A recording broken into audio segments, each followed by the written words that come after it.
of. Hello, everyone, and welcome to Nuuli Forged. We are a 5e actual play stream that takes place in the world of Nuuli, and 6 of my friends are brave enough to play in. Sarah, who plays Andra, will not be here this evening, unfortunately, and Jeff and Matt, who play Selenar and what's his name? Corvus, respectively, will be along shortly. They just had some last minute commitments that they had to deal with. But it's all good. It's going to be fun. Hey, NYC Zombie just joined the party. Thanks for resubscribing, NYC Zombie. Woo. Thank you for the Pikachus. I've got it. And hello to Taco Sanmashu. Whew. That's a lot at the top of the run here. But I'm going to need somebody to roll me a D30, and then we can go around and give some introductions. I've got it resubscribing, starting the hype train. Thank you, I've got it. 49 months. We are over 2 years of celebratoriness, having subscriptions available. So thank you, I've got it. Best moderator we got on Twitch. Or anywhere, I suppose. Thank you. All right. So did we did. How's that? Great. So please, players, introduce yourselves right quick, your characters, and answer the question, what is your character's least favorite holiday? And there are holidays on Nuuli. They exist. Feel free to pick one of those if you know or have looked at the calendar lately. If you don't worry about it. Feel free to make one up, or pick a real-world holiday. Be like, I don't think Renata would like Halloween, or whatever. It's up to you. But we will start with Tanner. Oh my god. That's so quick. Hi, I'm Tanner. I'm playing Lunine, the Hexblood Fey Knight. And holidays. I was trying to come up with some sort of holiday for my home, but that was so quick. I don't know. Tanner doesn't celebrate holidays. I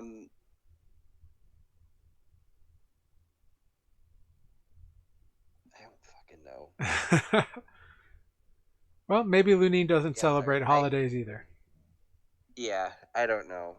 I literally don't celebrate anything, so it's all good. Very well. Moving on up, we got Amber.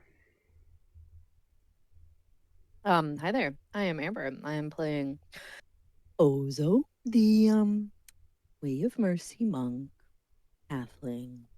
And, well,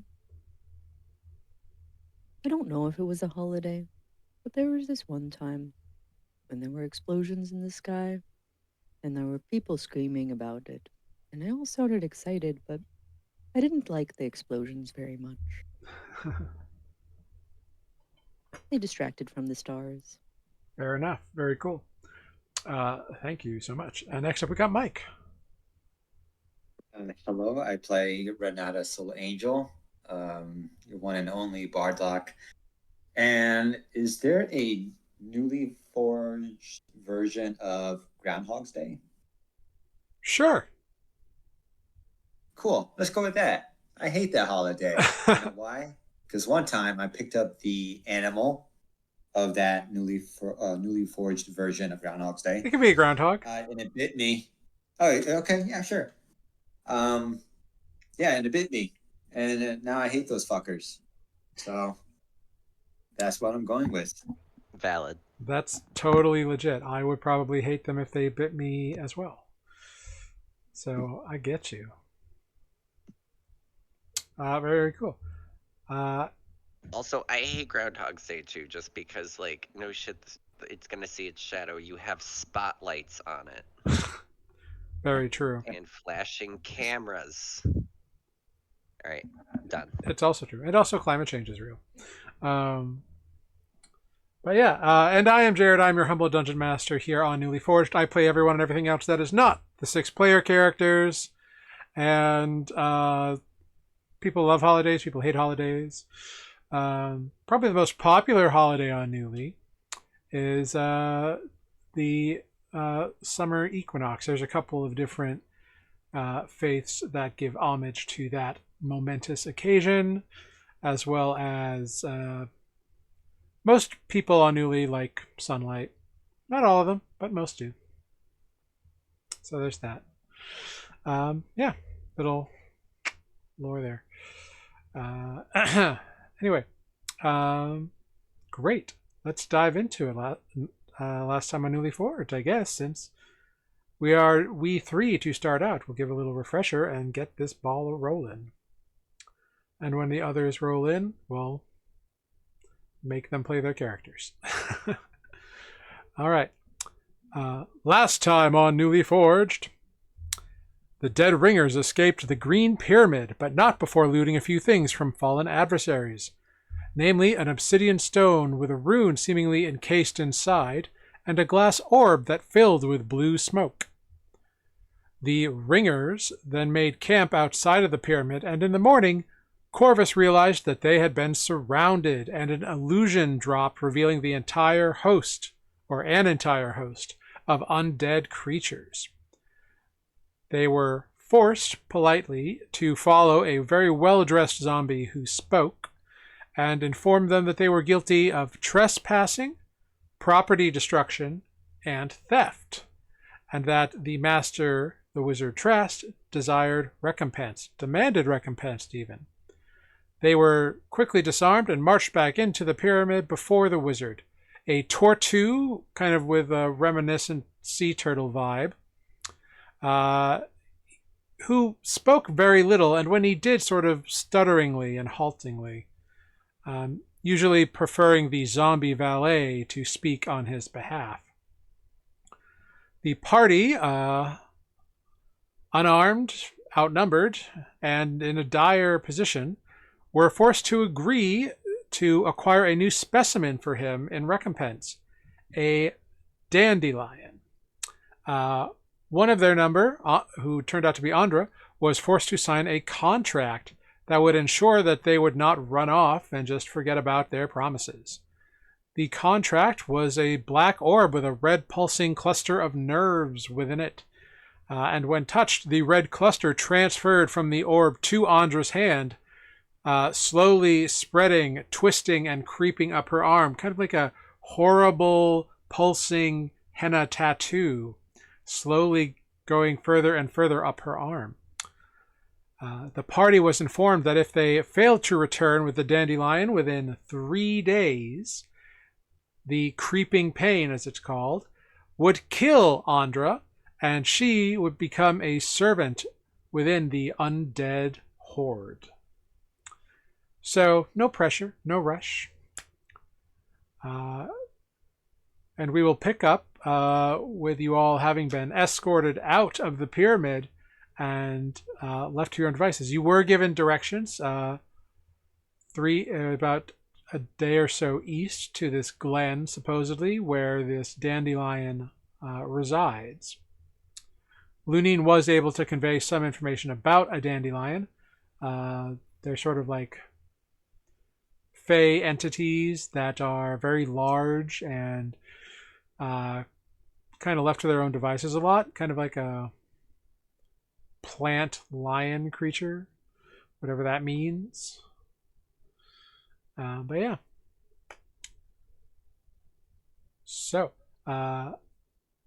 you all kind of get started heading that way. Somebody go ahead. Just roll me a survival check here.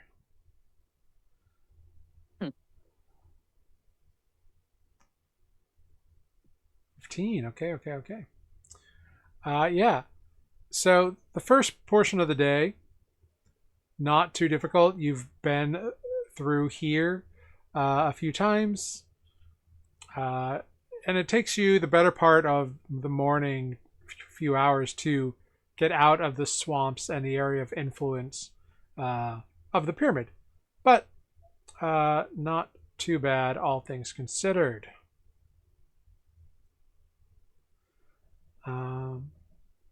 Wonderful. That is good. Yeah. Go ahead. Somebody roll me another one as you get into the more treacherous areas. Your turn, Renato. Alrighty. Here we go. Mm. Nat 20. Very You say dangerous? Not to nice. this guy. Cool. You wrote a really, really great song memorizing the directions Yeah. they gave us. Yeah, you easily can track directions with all your various abilities. Renata, make a perception check.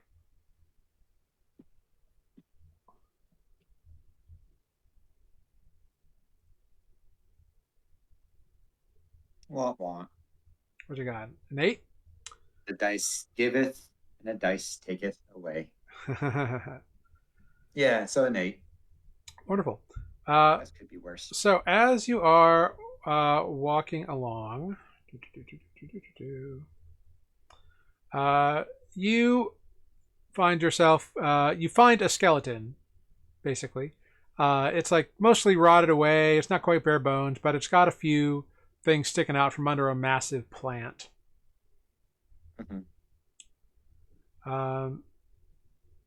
And it looks like there's a pouch still like resting on the hip bone on a rotted belt.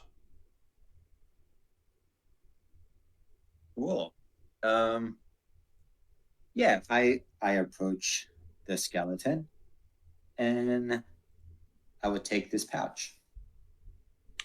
Great. The pouch feels a bit heavy, like there's something in it, but it also feels soft. So it doesn't feel like coins. It feels almost like sand or something in it. Okay. I open the pouch. You open it, you look inside, and you Right, yes. And you see dust inside. All right, but it's what's inside the dust that counts. So I flip it upside down, dump out the dust, and what comes out? Nothing. A bunch of black and gray dust pours out, and it's now in a pile on the ground. The only thing inside was this dust, which does sparkle like it's got glints of stuff in it as it pours out onto the ground.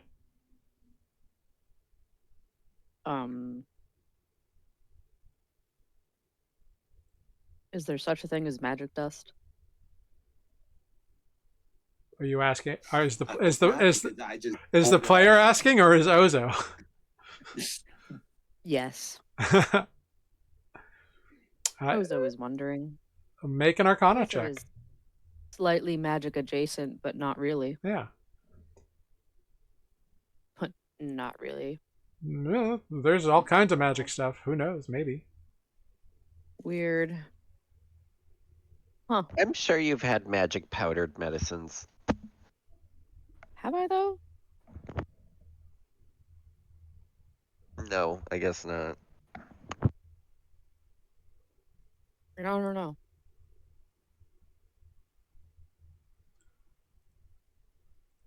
Well, well, there was nothing in there but that pile of dust. Okay. Well, too bad. Yep, too bad. I poured it out. It will Nobody slowly might know what blow that away. is with us. It hasn't like all blown away. There's still like a pile of it. You might be able to salvage some Okay.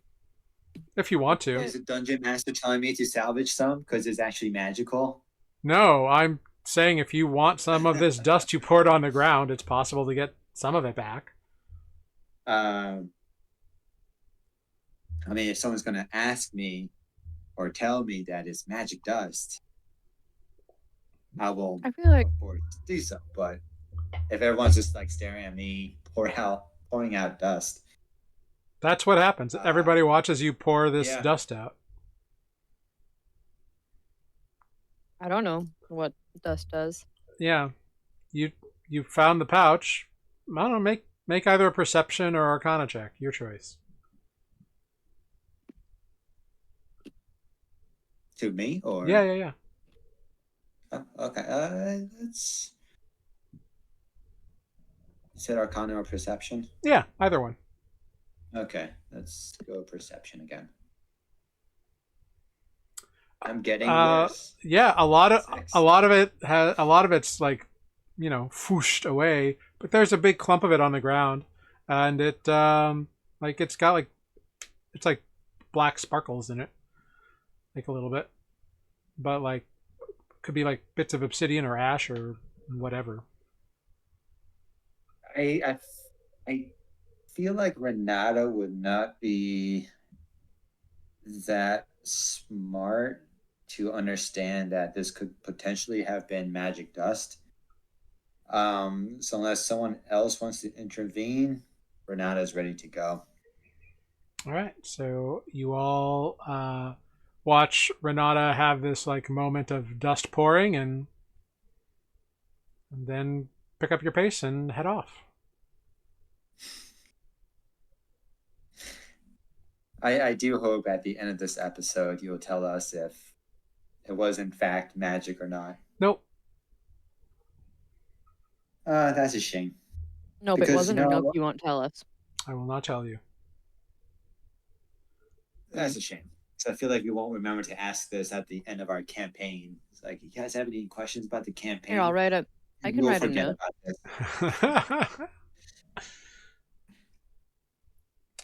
Cool. Well. Anyways, moving on. Anyways, you continue on. Away we go. You get through the like blistering, harsh part of the day, and it's not too bad. Starts to get later in the day. You kind of like get through the like lowlands, and now you're heading through the more like densely thick stuff. So go ahead, make another survival check for me, please. You're up, Looney.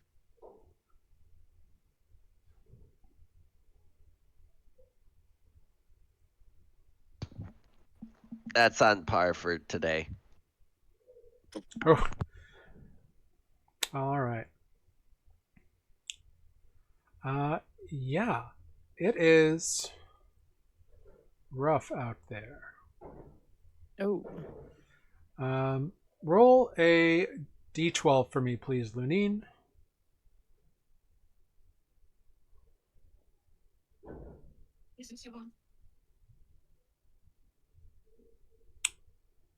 All right. Another one. Yeah. Awesome. Great. Off to a great start.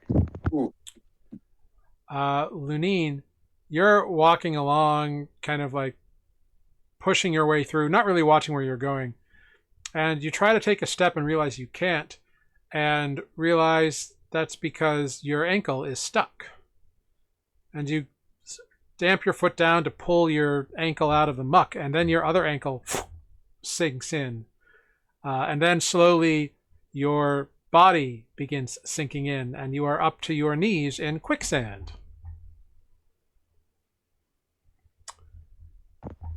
Go ahead. Guys, the ground is eating me. Huh. I haven't seen that before.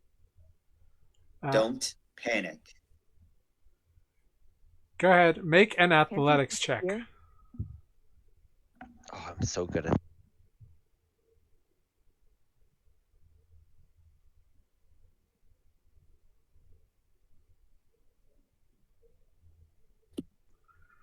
Okay, you start wiggling, and as you start wiggling your way out, you realize you're actually making more room for sand to fill in, and you sink a little bit. You're down to your waist really quickly.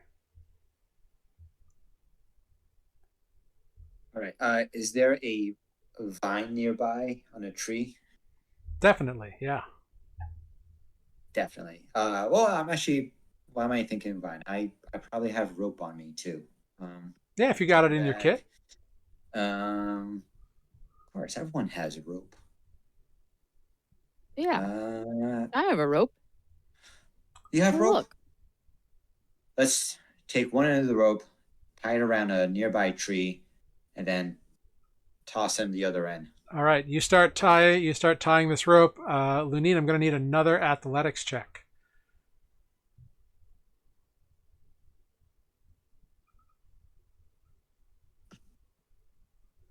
As you are slowly sinking in and you're trying to fight off this suction. And all of a sudden, One of your arms is now stuck in as you are mid-chest. This is a very quick quicksand acting, apparently. Quick acting quicksand? Yeah, whatever. And it is drawing you down. Ozo, Renata, you get the rope tied around a tree. Mm-hmm. What are you going to do? Can't you You like toss him the other end, right? disappear and reappear? I feel like I've seen you do that before, Lunine. Oh. Right. Yes. Trickster step behind Ozo.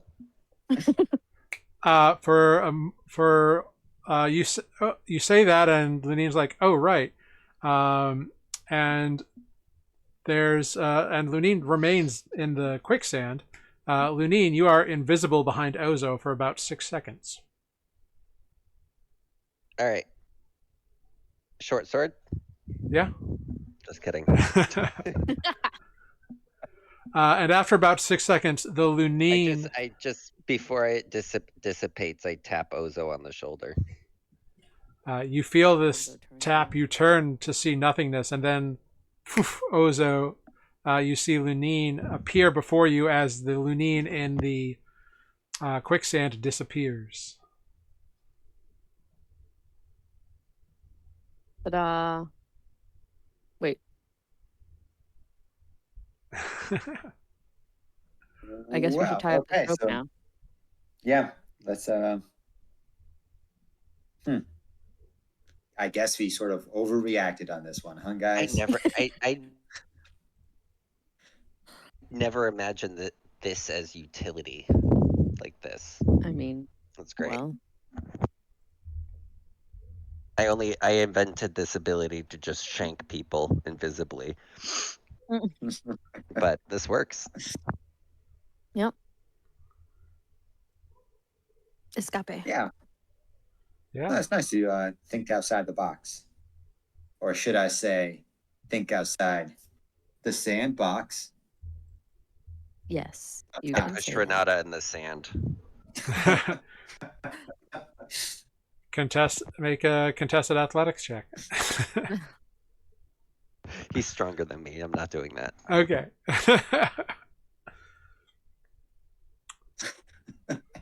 Well, so Selenar and Andra and Corvus are kind of off scouting ahead. They kind of missed this little interaction at the moment.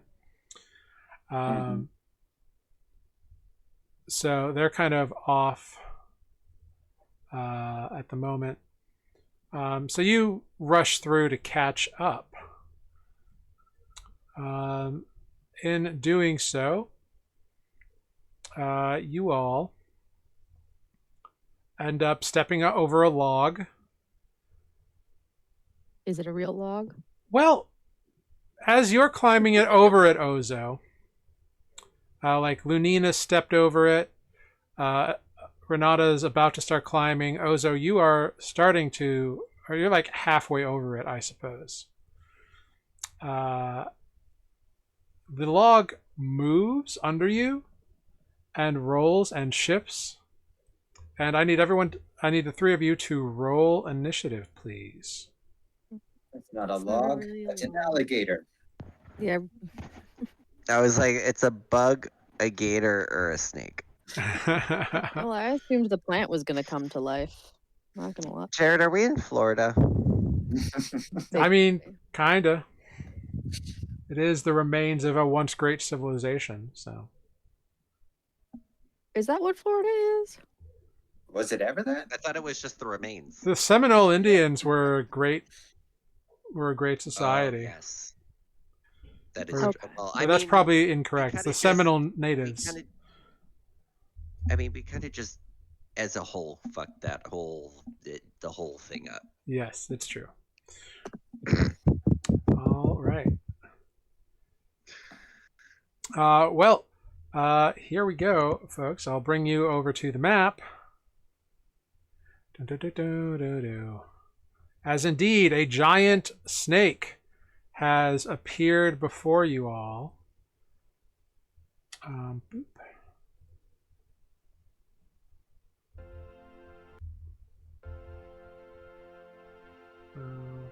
you doing with it?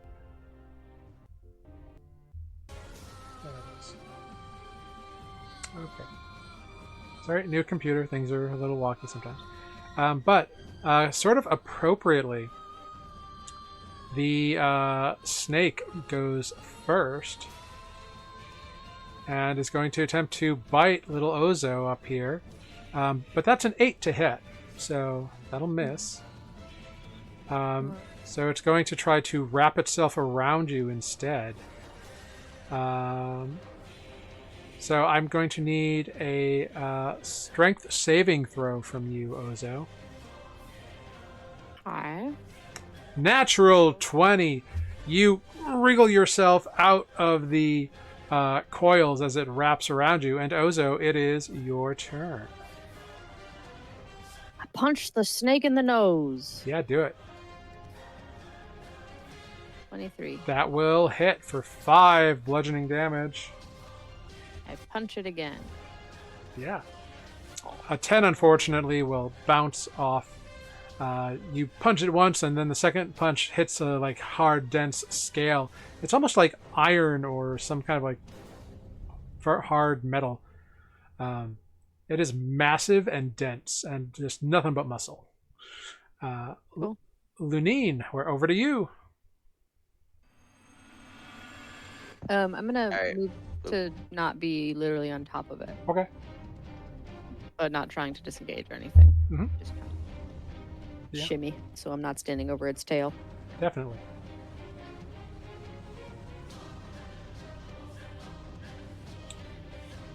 All right, Lunine, you see this giant snake. It is a big snake. It is very You big. could be a big snake too. Huh. Oh, I wish. Bonus action. Hex. Yeah. Hex that So snake. I'm gonna flick a little seed at it, Mm-hmm. and then I'm gonna stab it. Yeah, do it. 13. 13 hits. Dope. 10 stab damage. Ooh, very nice. Yes, you have guarded With 3 attention. necrotic. All right. Yeah, it swivels around to face you, Lunine. Renata, we're over to you. All right. Eldritch Blast. Go for it. 21 hits. Okay. 21 hits for 4 force damage. This musical starry note just blasts across the side of the snake's face, injuring it, but it's still focused on Lunine. Anything else on your turn, Renata? Let me double check. We did not recently long rest, right? You had long rested, and then you got dragged into the meeting, so... Oh, okay. No, I see. Great. Because I have my bardic inspiration, so I will use my mantle of inspiration here. So I will, well, to us three, I guess. Let's see. Everyone gets temporary hit points. You guys, everyone gets 4 temporary hit points and a reaction to run away without provoking opportunity attacks.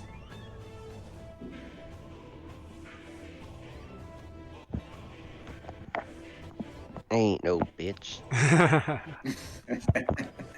I have to punch it.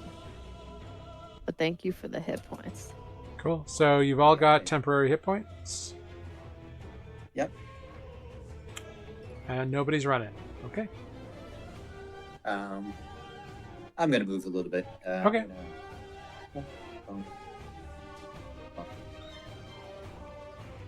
Put it right here. Okay.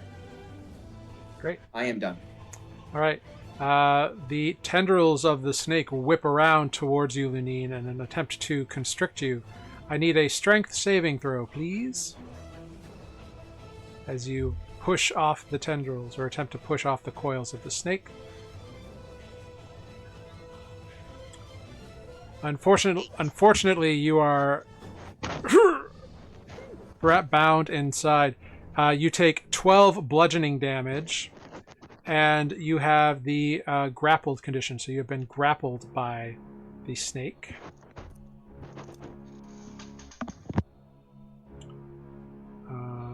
Great.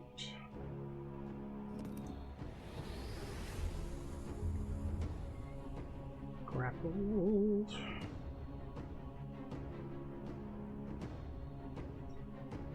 Let's see.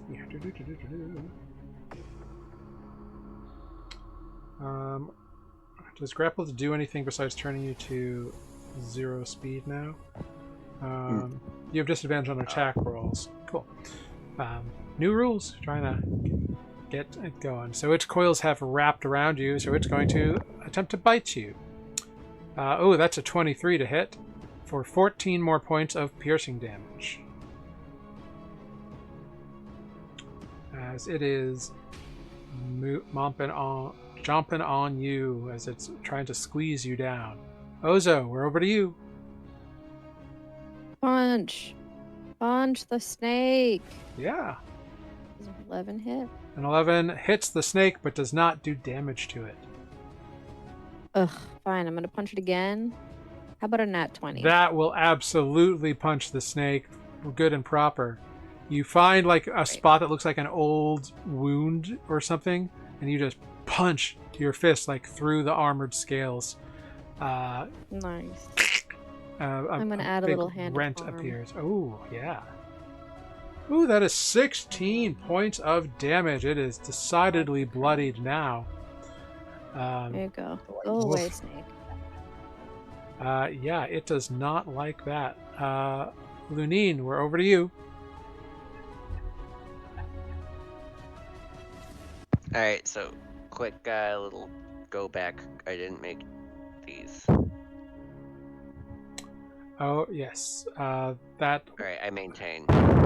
Yep, you do. You've still got your hex rolling. Alright. So the snake's got me. It does. It's gripping you right good. Trickster step onto its head. Yeah. Sure, yeah. And then stab. Yeah, go for it. Or if it's like too small, I want to like kind of fall and stab it. Yeah, you can fall down and stab it on the way.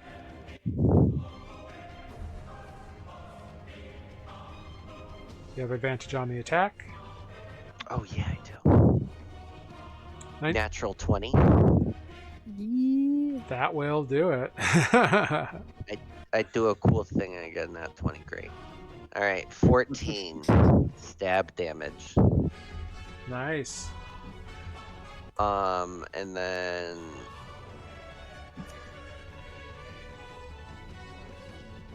another 6 hex damage. Ooh, yeah, it is very bad looking. You stab like right through its head. Just to make a point, because that bite was just rude. I'm gonna Siren Strike. Okay.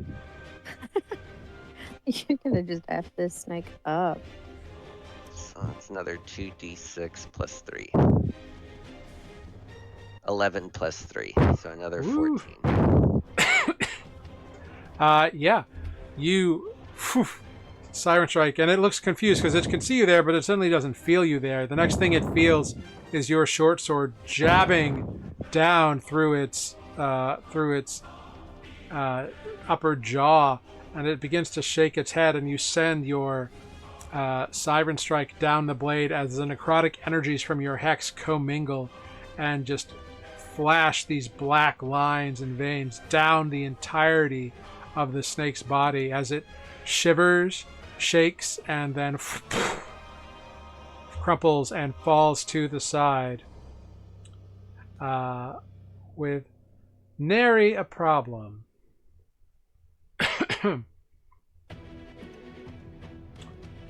and the snake moves no more. And as you are wiping, Fantastic.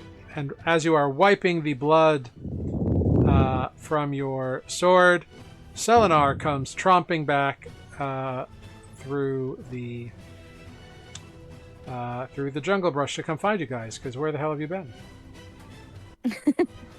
Well, there was a. Followed not long after by Corvus. You guys missed the fun. That was 34 damage. It was a 38 lot. damage. Holy shit. I don't know. I expect to see more of that from you in the future. I think Amber playing as Corvus a couple of weeks ago got somewhere near there. I think it was about that, yeah. We might be tied. Props goes to Amber for that one. I can't claim it. Hey, Lunine's got like nothing left for the rest of the day.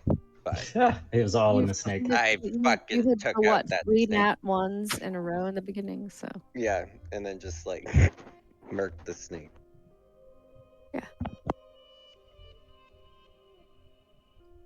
Ugh.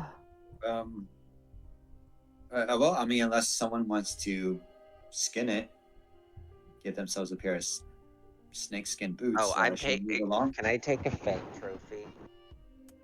Yeah, just make a survival check to see how well you're able to grab a fang trophy. I feel like I should have been taught to do this. 5. It takes some work, but you get one of the smaller ones, not one of the big ones, but you get one of the smaller ones out. Ozo, can you get me one of these big ones? I guess I could try if we work together, maybe. I don't really know how to do that. I don't usually keep things.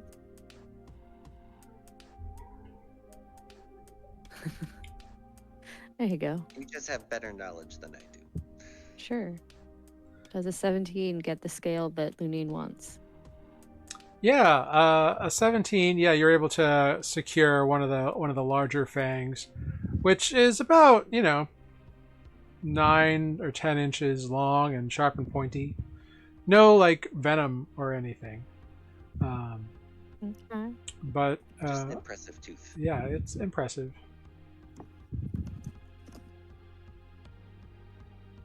Thank you.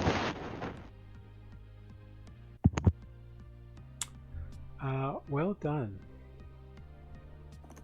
Ta-da. Uh, I never did nothing. yeah, so your compatriots have come rushing in from the jungle and reunited with you and find you all like pulling at the teeth of this massive snake.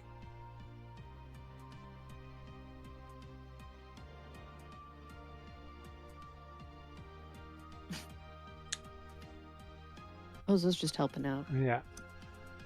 So Selenar, you and Corvus and Andro had like gone ahead to scout a little, and then you heard commotion, and go back and find your friends like pawing at the corpse of a massive dead constrictor snake.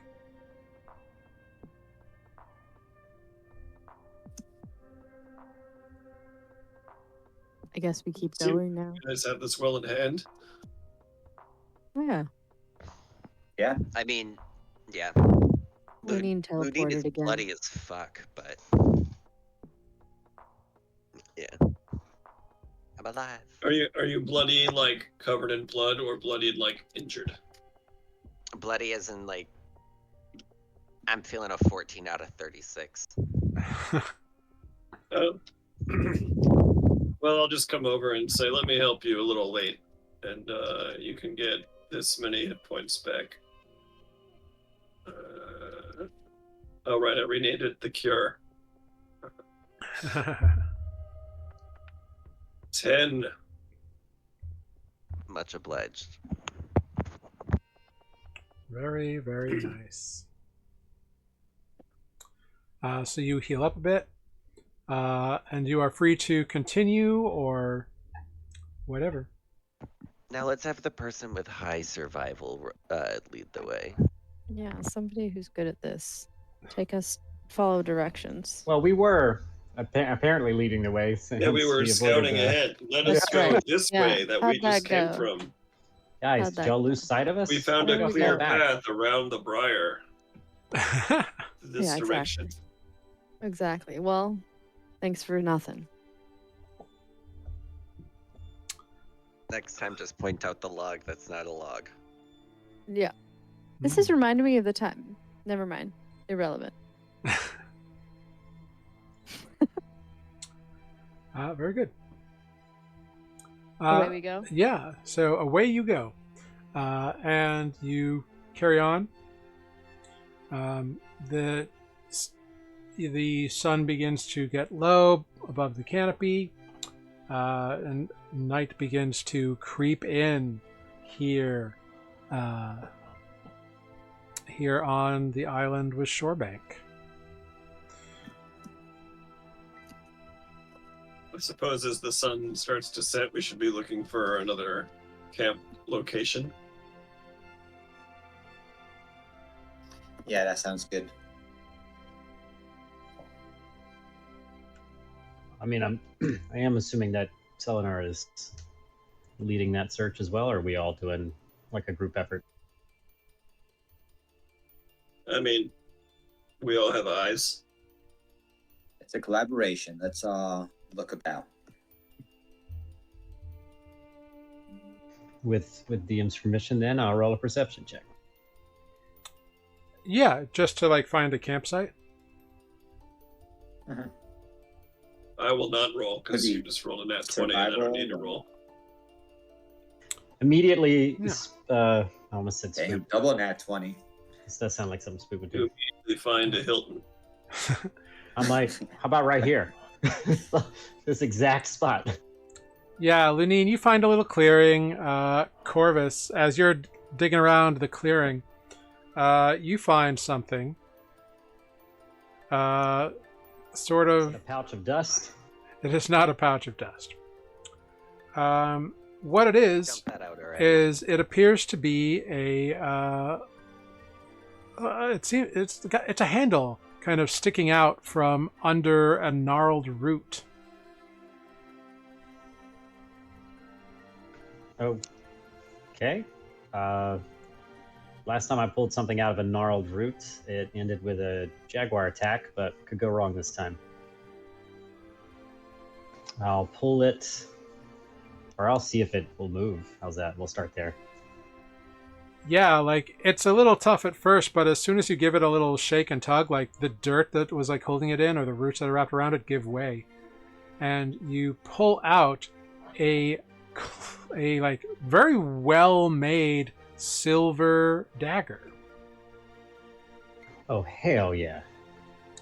Yeah, it's like it's a polished steel weapon, but it's got silver along the edge and inlay that makes it so it's a silvered weapon as opposed to like made of pure silver, so it's actually useful.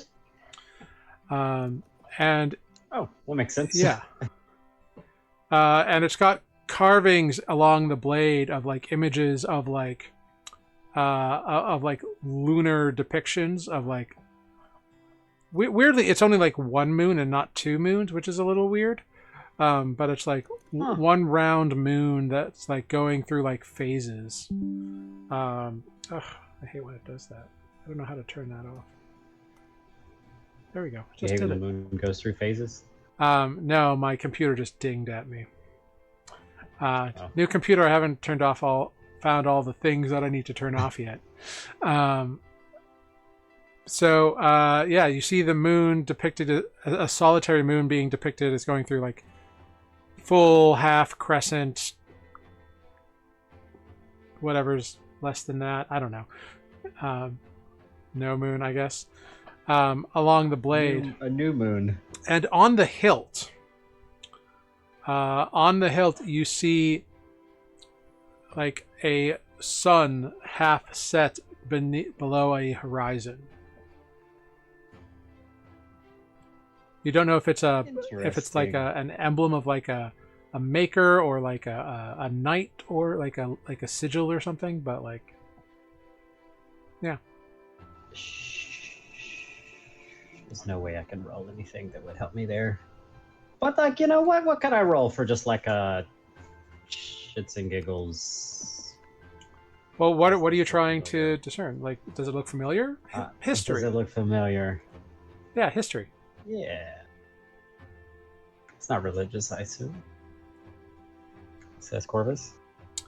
With an 11 history check, you are unsure as to what this like. It's a very well-made weapon, and it's got silver being used in its construction. So like, somebody fancy had it at one point, and like it looks like it was like it wasn't like dropped where it was. Like it was like tossed aside or cast away or something. So like maybe someone got rid of it so that someone else couldn't get it. Interesting. Yeah, Corvus will pick it up and he'll start like, you know, sort of feeling it out, looking it over, and wonder who would throw out a weapon such as this. This is really nice. This is almost too nice. And I like hold out my original dagger that I've been using. That's like, you know, I always assumed it was just sort of a plain steel weapon that's probably getting a little rusty around some corners of the hilts and maybe needs to be sharpened. Probably has a nick in the blade. I'm like, well, maybe it's time to retire this one then finally. I'll swap it out in my offhand pouch, which would be on my right hip, I think. Yeah, so you can add a silvered dagger to your inventory. It's got all the same stats as a normal dagger. It's just silvered, and there should be an option that you can like tick for that on D&D Beyond. Very cool. There may even be just silvered dagger if you search for items. But you can add that, and now you have one. Yes, thank you. Searching now. Cool. So yeah, you are all able to make camp in this little area that Lunine and Corvus have found for you all. I assume you want some watches for the evening? Well, That's it. Watches. hang on. Yeah, I assume just the usual method. Sorry, I don't know if I can scroll and use this at the same time. I cannot. What's up? What's going on? You What do know, think? I A think it's non-dark time. vision first, a dark vision second. Could we assume that after we find the camp and I've listed up, we have some moments to mull about the camp, setting it up before we have to turn in and start doing watches? Oh, absolutely. If you would like to portray a scene, you're more than welcome to. Yeah, I'm tempted to roll for my next victim. Well, I will just preface, like, Tanner is suffering from allergies, so I wouldn't go Lunine. Good. Lunine it is. Just kidding. Now it's a toss-up between the other two remaining. I think it's... I'll do the whole Venom. group. So as we're sitting around a fire cooking, how's everyone enjoying life outdoors? I know this is new for a bunch of you. Andra's Be just the grumbling first to as she's say. picking, like, twigs and stuff out of her hair. I'm close to echoing Andra's sentiment here. I'm sure she's in living hell at the moment. I'm not quite there yet, but It's fine, you know. I'm glad it wasn't me in the quicksand. I'll say that much. Weather's been fairly cooperative. It's been dry and pleasant temperature. Could be freezing. It's Do you actually a believe in, pretty nice forest. Do you believe in chance? Do you believe in like knocking on wood, superstition? Because I feel like it's going to rain tomorrow. Now that you've said this, If it does, it does. No point in thinking about it too much. I didn't exactly bring any sort of rain repellent gear. Now that I think about it, Oh well. Yeah. After, if no one else is going to answer Selenar, and it seems that is the case, I'm going to see if I can, wander over to Ozo at some point during camp setup and just check in on them if they're not busy. Well, just helping out. How are you holding up out here? I'm just doing a thing. I don't quite understand how I ended up here, but that's fine. You know what? I'm starting to have the same feeling. I'm a long way from home and certainly outside my comfort zone, I guess you should say, of being reporting to Cash every day. That's true. You didn't travel much before. No. Well, my first bit of traveling I ever did was going from my village to the city. That was about it. Yeah. I never had any out of town assignment. I don't know. I say that with some confidence. DM, would I have had any out of town assignments, or can I just make up my history right now? I mean, Cash operates primarily in Mandarian, so That's what I yeah. assumed. Yeah, I was probably. You probably didn't want me to get away. Yeah. How about you? I mean, you obviously came from you were born somewhere that wasn't Mandarian, right? Yeah. You mentioned some time ago that your village was destroyed. Is that true? Did I hear correctly? No? It's not a tragedy. I wrote that down, but maybe I misheard you. No, it's there. I'm not. That about sums it up, I guess. I mean, So listen, when we left the little... Oh, go ahead. Just go places when it seems right. Yeah, I don't hate it, the travel. Maybe not everything has to be a jungle that wants to kill us. But I'm probably going to get sick of ships at some point. But so far I haven't been sick. Speaking of, actually, when we were leaving the other port town, there was that big ship in the dock, right? Mm-hmm. An acorn and a white oak. Do you know anything about that? I can't quite place it, but I feel like I've seen it somewhere before. I mean, it's a merchant family. Seen the logo around. Interesting. You sometimes sailed from my village to, around, pop around. If I remember correctly, this is me talking out of character. I don't think I was I would have seen the ship, but I don't think I was present on the ship, right? I didn't go. Correct. When they joined it. Okay, so I didn't meet the captain or anything like that. Correct. Yeah, how was it on the ship? I'll ask to Ozo. Was it a bunch of fancy merchants or the kind of piratey kind? They looked fancy to me. I mean, it's pretty fancy. Would you say they were wealthy? Yeah, yeah. They're a big business family. The Grand Sparks. With a name like that, there's something going on. I think you're right.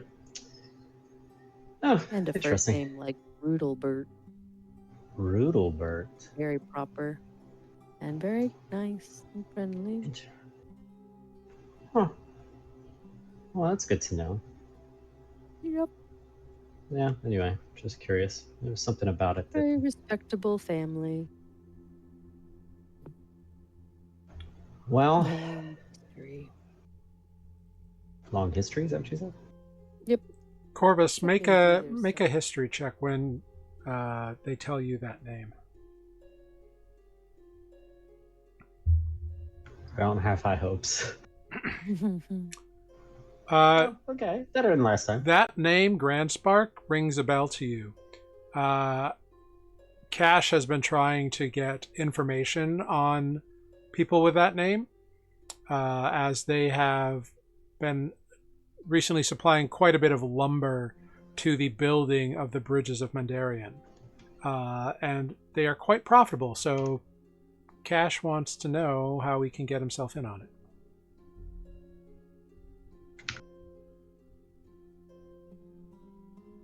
Good to know. Okay.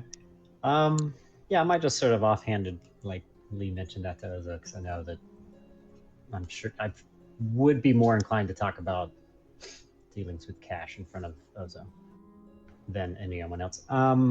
Yeah, that's interesting. Well, it's good to know. I've sort of realized now why I've heard that name before. It seemed to be a company that Cash was keen on trading with.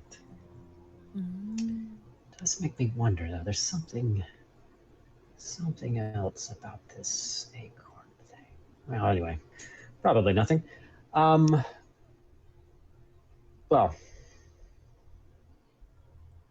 have a good night. I don't know what Okay. order of watch we're going in, but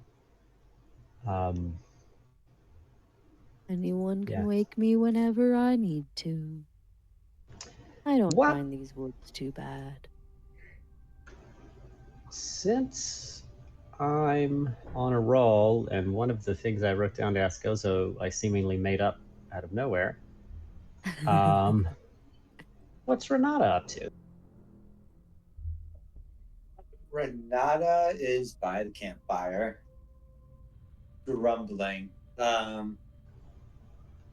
When you left to speak with Ozo, he tells Selenar, "This sucks. All of this sucks. I hate being out in the jungle.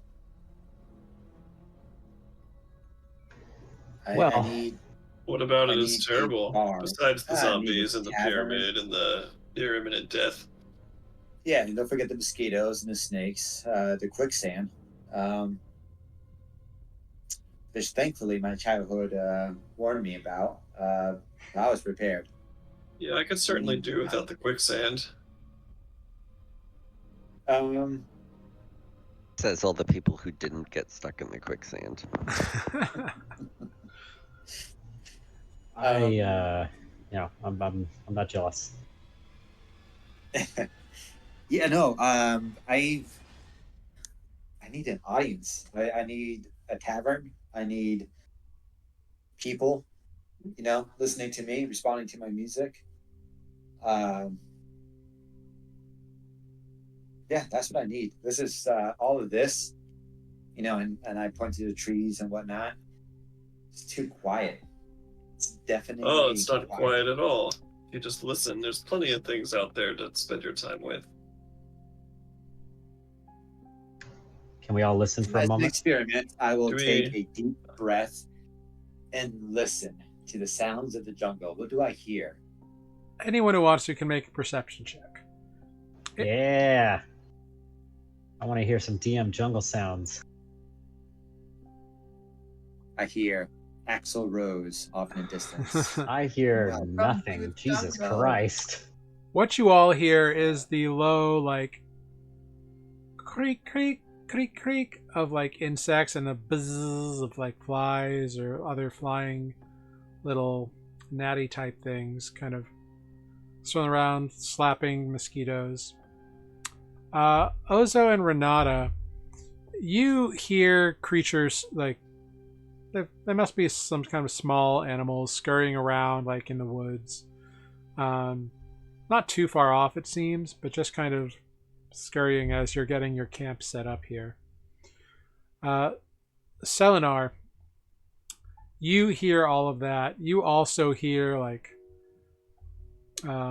birds making their final calls, like bird calls you haven't heard before, like strange trilling birds of paradise kind of noises, like parrots and macaws, making their final attempts to get attention before the sun completely goes down. I guess what you hear, Selenar, is you hear the sounds of a natural environ getting ready to switch over from day mode to night mode. The creatures who should not be out anymore are going to bed, and the creatures who are more likely to be up and around are getting their coffee going. They're getting ready to like go out and Could check you say stuff. that I hear the colors of the wind? Yes, you hear a deep chartreuse in the wind, and I didn't see a natural 20. Selenar is That's pretty close, full Pocahontas in this scene. yeah. You even hear like a few. It sounds like grunting, hooting calls like echoing in the distance, like a really deep bassy one and a much lighter one. Do I recognize any of these birds from that are common with the Prudentious Causeway, or are they all?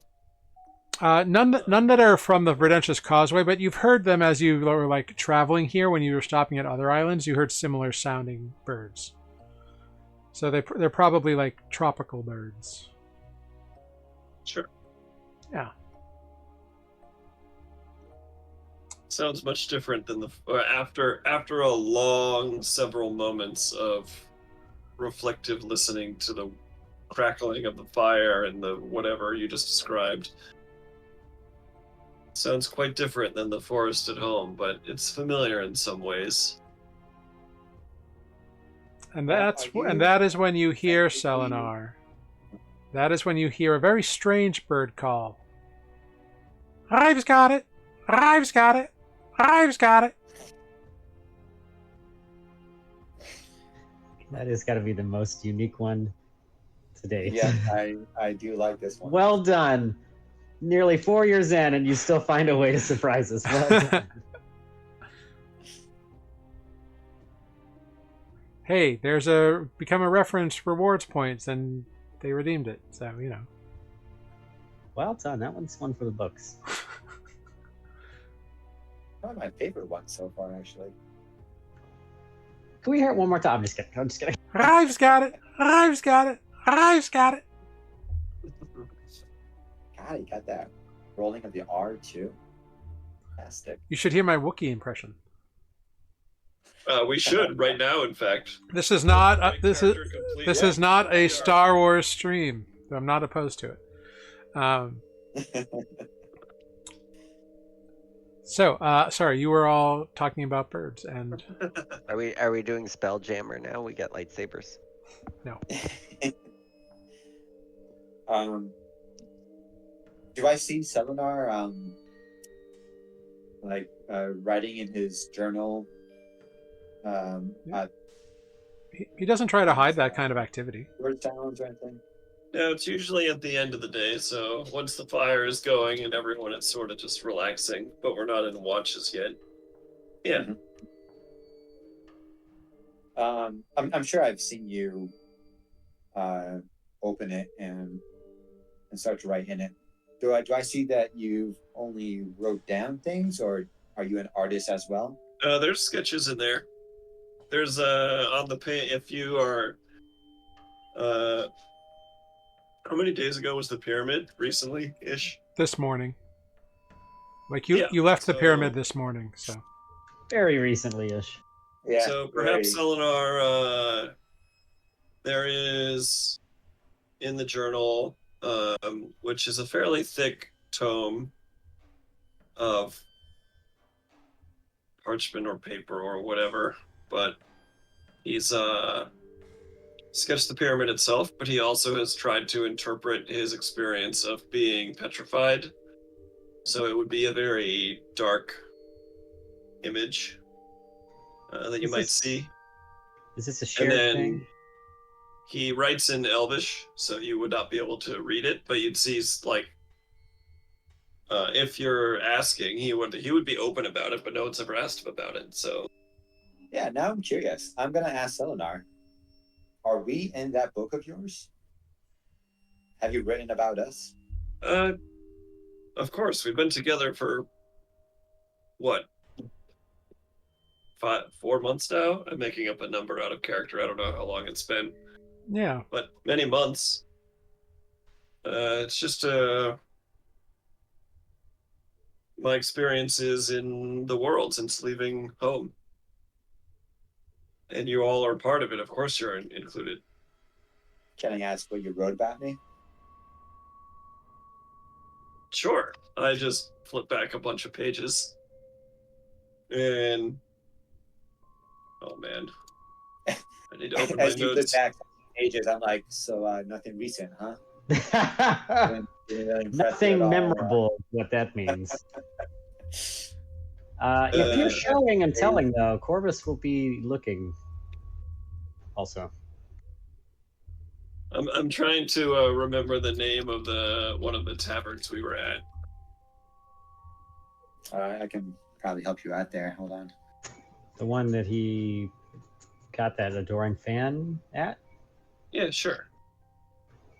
Or the one that he rolled a nat one and did horrible? Yeah, there was No, good things. the ruddy plank. The one in Cliffside. Yeah, the ruddy plank. Yeah. That's where we were staying. Of course, for some reason, I wanted to say the salty clam, but I literally have a note that it is not the salty clam. That would be where Peter and Joe meet. Yeah, the ruddy plank. Another night. Yeah, right here. Another night at the ruddy plank. Renata on stage. Plays very well. The crowd loves his music. Reacts very well.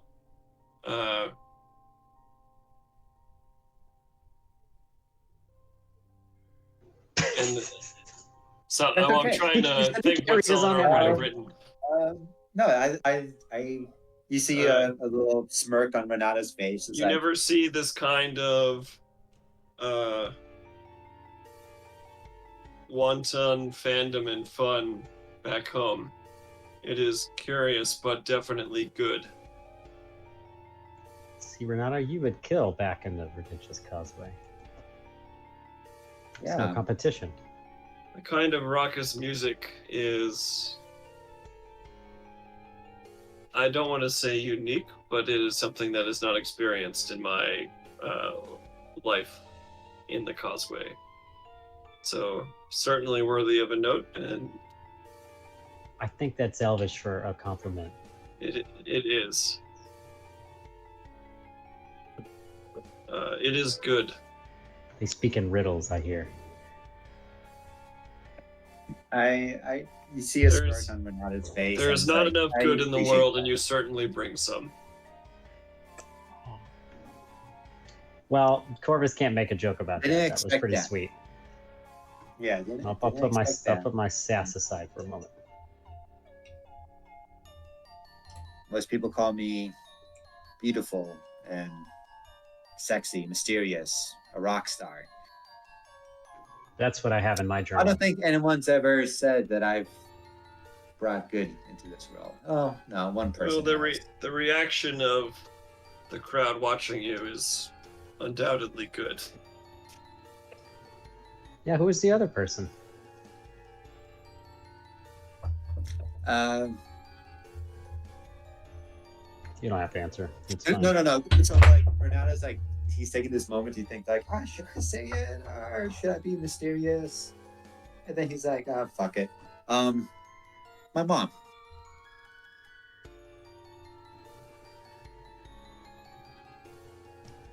Corvus just nods. At the mention of your mom, Selenar closes the journal and puts it to the side and says, "What about her? What reminds you of her now?" That the fact that she said the same thing. Yeah, just what you said before. Hold on just a second. Before you close it, would I have seen your sketch on your experience of being petrified? We can touch on that later. I don't want to interrupt Renata, but I think you were over talking with Ozo at the time, but okay. It's not a secret, so I mean, you may have seen it days ago when after we escaped the pyramid, before we got captured by the zombie army, because that's when you would have drawn. Yeah, I remember you mentioning it. I tried to talk to you about something. I don't remember what it was. Anyway, I'm sorry, Renata, you were saying. No, it's fine. So yeah, Renata says, yeah, just what you said, that I bring about some good in this world. She once told me that that I was the melody that filled her days and the sweetest song that never fades.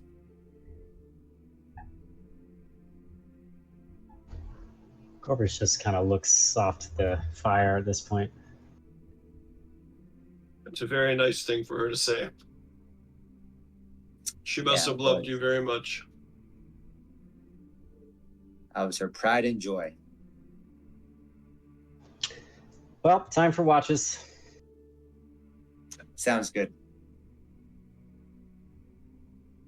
I'll take the first. I'll go to sleep.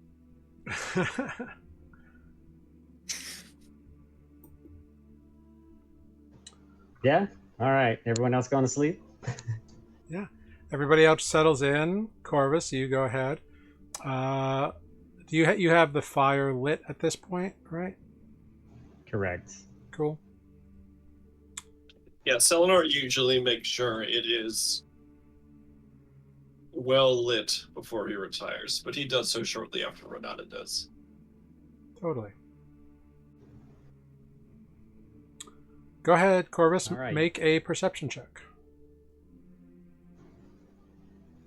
Wow. Natural 20. This bodes terribly for tomorrow. So, Corvus, there is a large section of bushes not too far from where your tents are set up and everything.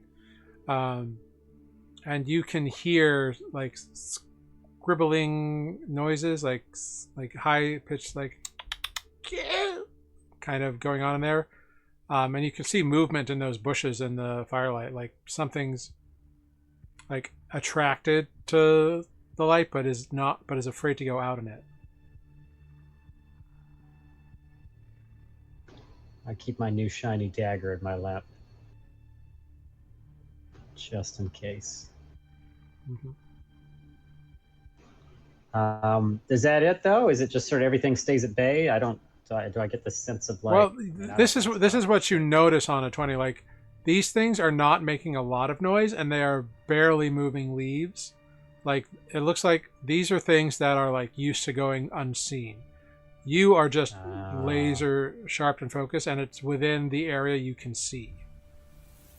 Gotcha. But like, you know that these creatures are trying to be stealthy and like sneak into your camp. Oh. Okay. What should I do in this situation? I kind of wish I had a druid to ask. I don't really know. Like, I don't want to wake anyone up, but can I like give like a loud-ish, like shout or something? You know, I'm like trying to like seem. Maybe I stand up and I try to seem like bigger, and I stand by the fire, so like I get this like, you know, really intense light thing going on. Make an intimidation check. I'm like sort of okay at that. Yeah, it's about sort of.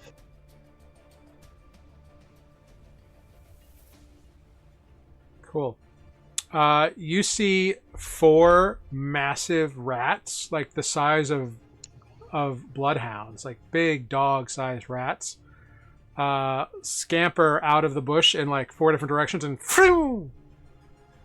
scamper off. Oh, it worked. Yeah. Corvus just laughs a little bit to himself and kind of like goes to sit back down. He's like, no, maybe I stand the rest of the watch. Crazy. I feel like, yeah, could have been worse, I suppose. Yeah, they like scamper off, and you watch they into the brush. Okay, well, that's a first for me, I guess, says Corvus to himself.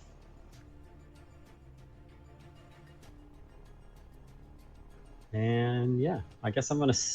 How long is a watch? How many hours? A few hours. I am standing, so maybe I just pace around the campfire. So I get some kind of feeling like I don't want to sit back down and look vulnerable, so I'll just sort of pace around it. Okay. Yeah, nothing else attracts your attention during your watch. You can wake whoever you would like for a second. I'm gonna wake Renata. Okay. Oh, wake up. Hey, before you go and watch, I wanted to apologize for earlier.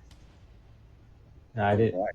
I didn't mean to get weird when you were talking about your mom, and I did. I kind of cut you off. I think subconsciously, but No, don't worry about it. And I kind of like pull up my pants a little bit. I was probably being a little too emo for the group. well, that's Cool. that's what I wanted to say though. I like. You asked me last time some questions, and I'm not really used to talking about that kind of stuff, but you kind of surprised me. You got me to answer, and hearing you talk about it, I think it's good, maybe, to like talk about some stuff. So I was thinking, maybe we could play sort of a game, if you will.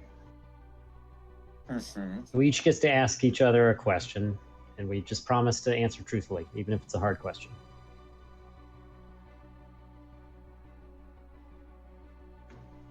And maybe that'll kind of force me to like open up about something that I'm not used to opening up about. I'll go first if that's not too weird. No, I'm intrigued. This is new territory for me. Yeah, me too, to be honest. But no one normally asks, which is how I've avoided it this long.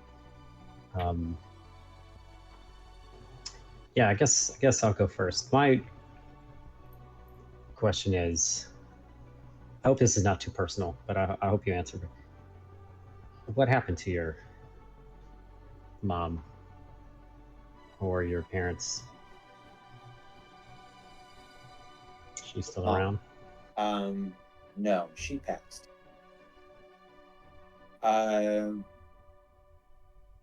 She must now be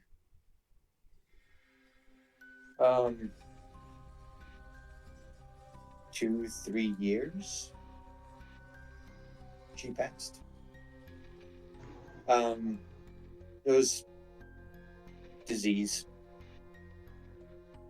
that took her quickly.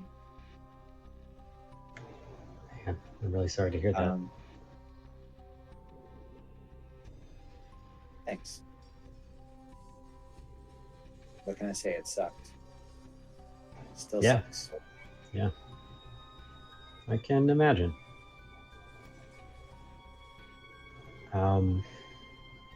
Yeah, sorry. Maybe I shouldn't have gone there. But your turn. You can ask me something. No, it's okay.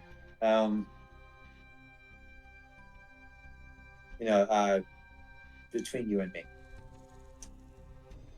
a lot that I do is for her.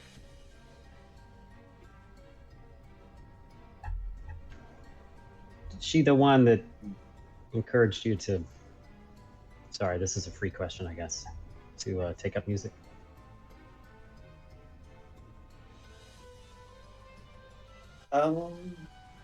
She was one of many different layers that encouraged me to pursue music. She's just one piece of the equation. There were others, some good, some bad. But I guess that's a story for another time. Okay. I'll take you up on that then. Another time. But you get to ask me something first. I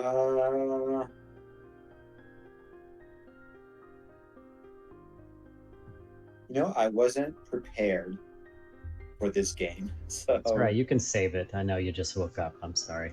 I just yeah, was a here little bit alone. groggy. Although you know what? Let me ask you this: why play this game with me? Why not the others? Unless you are playing this game with the others too. No. No, I don't even think I've played this game with Ozo. No, in fact, I know I haven't. In fact, I really don't know much about Ozo at all. Other than they don't kill me in my sleep, which is pretty okay with me. That's a fun fact to know about someone. Yeah, that was just a one-time thing. I survived. Yeah, I don't know. Something about that that night that you asked me questions. I just got to thinking. I don't do that. I've never done that. I've never really. I don't want anyone to really know anything about me, if I'm being honest, and so I don't ask about anyone else. And so I surprised myself, I guess, when I shared something that I don't think I've ever told anyone that didn't know me back home. And yeah, I don't know. I think I'm making this weird, aren't I?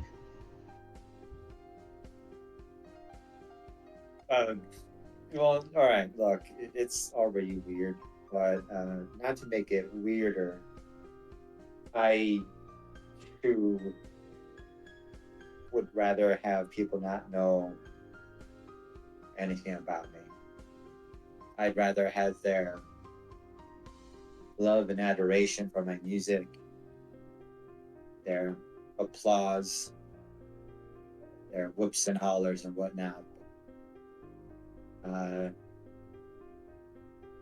My past I try to keep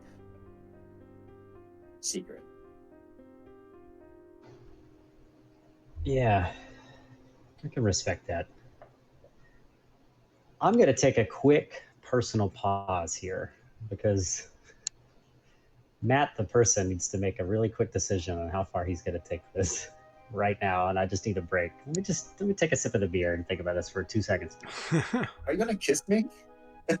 Oh no. Is that what you're thinking? No. Okay, all right, here we go. In a glow with a campfire. No, it's too early for party romance. This is not Baldur's Gate 3. I got eyes for the druid anyway. I'm just kidding. Oh shit, I lost my train of thought. Yeah, let's get back on track here. Serious. Focus, man. Focus. Okay, so Corvus he's got to think for a minute and say, yeah, I respect that. I'm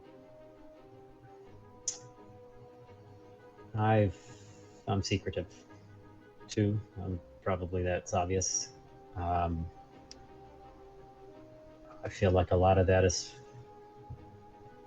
for my own protection in my line of work. Oh, I find it hard to trust people outside of just having a working relationship. Does that make sense? Like in the guild that I'm a part of, I trust my fellow guildmates enough, right? We're all in the guild, and there's certain rules in place about stabbing each other in the back. But I don't open up to any of them. They're not my friends.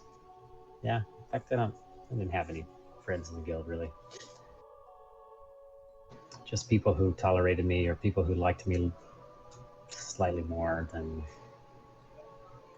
throwing me in a trash can because I'm small.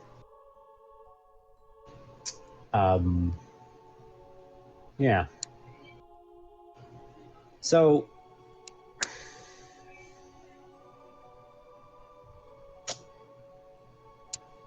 I've got one more question.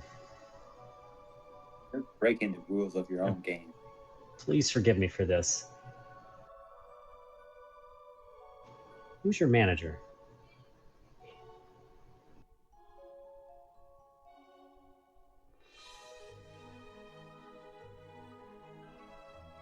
Wait, time out. Have I mentioned a manager at all at this point? No. I don't think I have.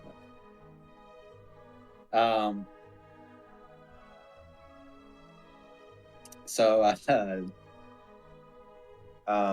Renato, you go, manager? What manager? I'm a solo axe. I do everything myself. Listen, I have a confession to make. Don't tell me you're a manager. No. You're I not picked up certain skills in the guild, and again, this is sort of a precaution, sort of a safety net for myself. I like to learn a little bit about people I'm with, and I might have seen this mentioned in some literature that you have in your possession. I'm really just asking because at first when I investigated, I just needed to keep tabs on... Yo Skylar Seymour has rated us with 14 people. Hello, Seymour. We are playing some D&D. We're having an intense discussion scene. You came in at a very high stakes moment. Yeah, sorry. I thought the DM was like, why are you doing this right now? And I'm like, I don't know. I thought I was supposed to talk to the people. Is it high stakes right now? So emotionally. Cordial. Emotionally high stakes, sure. Yeah, Corpus will continue. Let me say everything here because I know there might be a lot of questions. But yeah, in my line of work and with my employer, I can never really be too sure that I'm safe sometimes because there are enemies out there. And I've sort of been trained to find out as much information as I can on potential enemies. Let me back up and say I don't think you are an enemy. And so I'm sorry for going through your things unannounced. But I am curious. And if you're willing to tell me this secret, I'll share with you one of mine.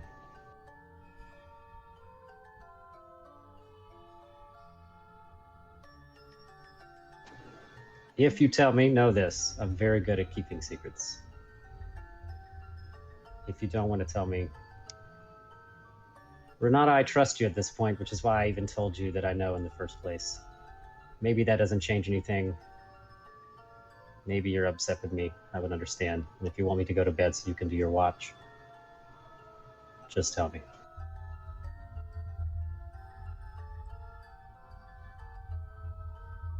Renata will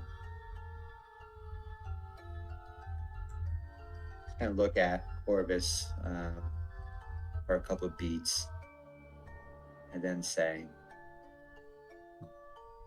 I don't know what you're talking about. And I'll walk forward to my little, spot to do my watch. And as I walk, I'll kind of shoulder chuck you a little bit. That's fair.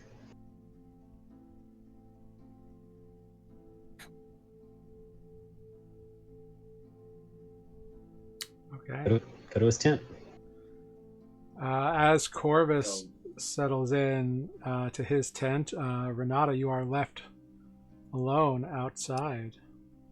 I'll turn back and say, oh, keep an eye out for the rats. They might come back. What size rats? Dog. That's an unusual size.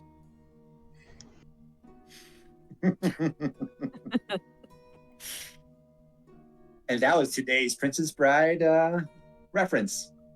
Ta-da! Well done. Thank you. I mean, we already had the quicksand, but Yep. now we have the rodents. What It's about true. fire pits are next? This isn't good. Oh, that's bad. Well, you'll have to find out in 5 minutes because this is a perfect spot to take our short little mid-session break here. So we'll be back in 5 minutes. Skylar, thank you so much for the raid. Simurai, stick around after this break. We'll be right back into the thick of things after this little bio break. Thank you all so much for being here. Thank you, Infinite Light. Thank you, Deviant Drake. And everyone else who came in with Skylar. We'll see you after this short break. We'll see you in 5 minutes.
Hello, everyone. We are back from our adventure to the short rest realm, BioBreak Roulette.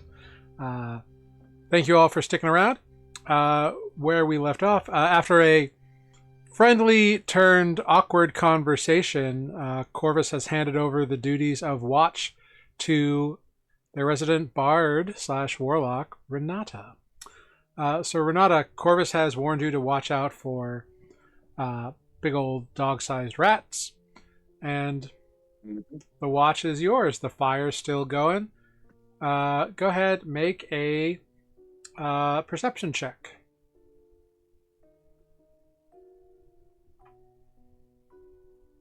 All 11. All right. Can he get advantage since I warned him about the rats? Who says this has anything to do with rats? Okay, I tried. I love the hustle. So you're just kind of on watch. It's pretty quiet. There's all kinds of animal noises. You know, it's like whatever. There's no people around to like give you the adoration you desire. You hear a call, like some kind of weird animal call.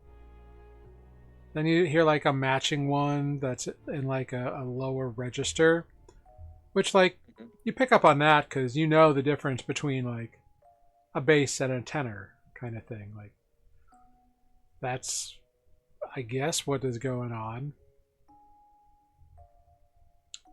Are the creatures harmonizing?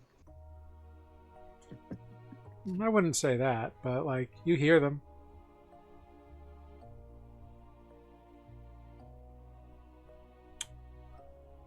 Okay. Yeah. I hear them. Yeah.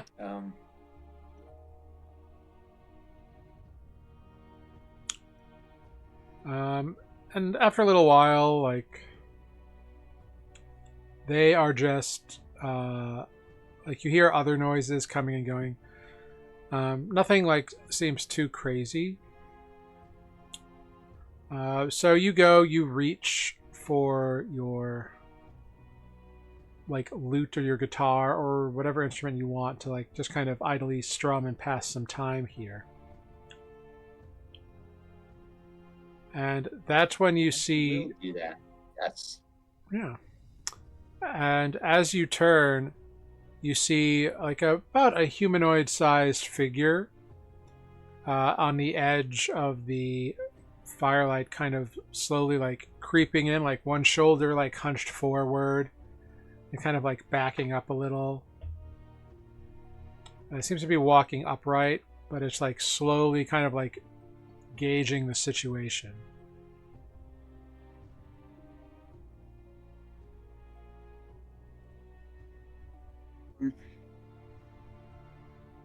Well, what can I perceive about him? Is it does he look friendly? Does he look...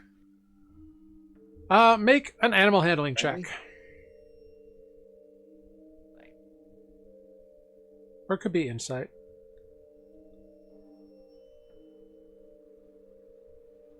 Let's do insight. Okay. A little more difficult, but yeah. You've never seen a creature like this in the wild. And it's hard to make out details, but it looks like human-sized, human shape. Same number of limbs and everything, but like covered in fur of some kind. And kind of like moving around really quick. It's hunched over. It's hard to tell. Hunched over. Yeah, it like drops to its like fists sometimes and like scampers around and starts making noise. Ooh. And it stands up and it pounds on its chest at you. But it's responding to the music I'm playing. Well, you had reached around to pick up an instrument to begin playing, and that's when you noticed this creature. Oh, okay. Okay. Like just at the edge of the camp light.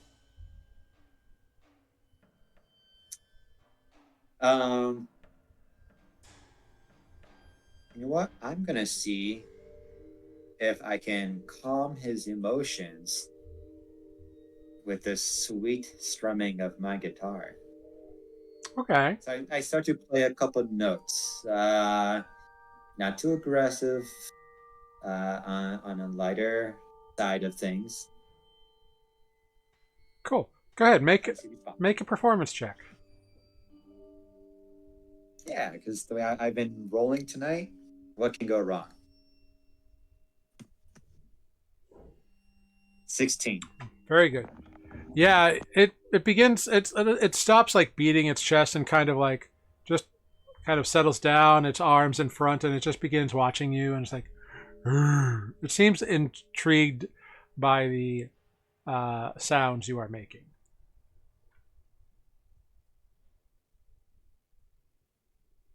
How far away is he? Like 40 or 50, 40, 50 feet. 40, 50. Yeah, like it's beyond the like bright range of the campfire, but because of your dark vision, you can kind of see it a little better farther out. Right.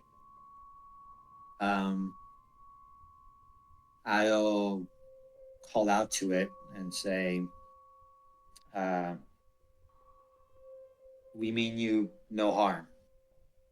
We're just passing the night here. Please don't be afraid of us. Make an animal handling check.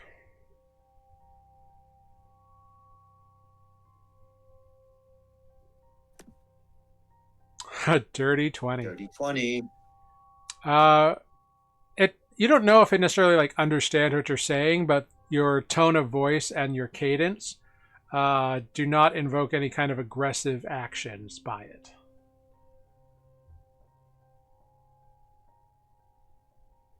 And it actually like begins to come a little closer. And as it gets closer and about 30, 35 feet or so, you realize that it's some sort of an ape, like a gorilla maybe. It's like a big thing, like a big person size, but like still kind of humanoid, but definitely not humanoid. You know what I mean? It's got the shape, but not the classification. Okay. And it is just watching you play.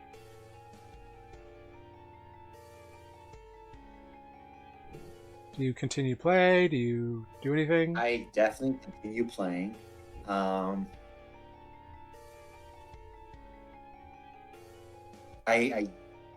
mean, I guess you would tell me if he maybe starts to get bored of the tune I'm playing. How long do you wait to like change the tune? So I see a change in his demeanor. I mean, if you never change the tune, he's just watching you. Okay. Well, then, if he's content, then I'm content. Okay. And then, in fact, because stupid Corvus got me thinking about my mother, I'm gonna start singing a song about my mom. Wait a minute. And see if that Selenar resonates with them even deeper.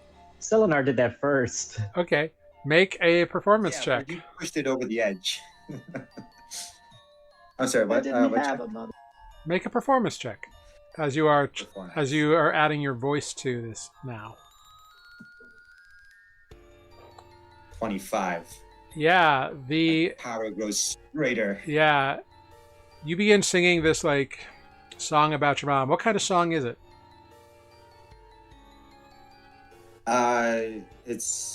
It's a slow tune, sad tone. Yes. Embrace the emo. You're not there. Shut it. It's that one by Ozzy. Sorry. Mom, I'm coming home. Yeah. It so entrances this ape that it just kind of moves within like 10 feet of you, just like watching you play and like listening to you, and just kind of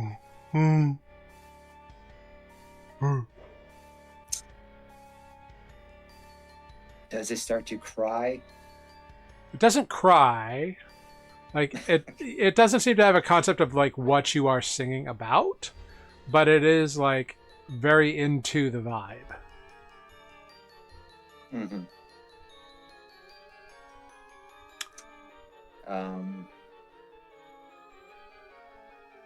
And as So, yeah, how many more hours left until my shift ends? maybe a Gonna couple. be a long. Yeah. Okay. Gonna be a long, Yeah. long set. After you've been playing for about half an hour or so, you're beginning to get a little tired. But you hear make a perception check for me.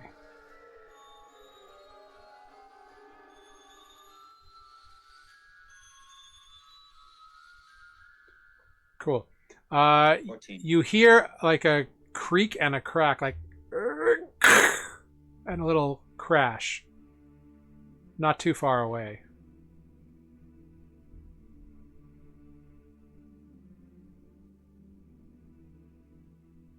And that's all I know. Like That's what so that's what you hear.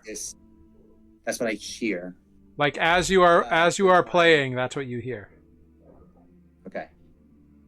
Does my ape-like friend hear the same noise? Is he startled, alarmed by it? Yeah, it raises its head and turns and it goes.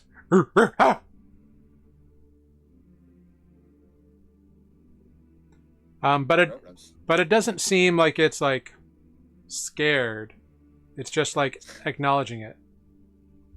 Or like, well, it doesn't take a defensive posture or anything like that. I guess is the better way to say it. You don't know what it's thinking. Okay. I'll continue playing. But I do want to keep one ear out for what's happening. I want to say that I'm hoping I'm bringing the entire family unit over to the campfire. And I'm going to become friends. Okay. With these jungle creatures. Make a performance check.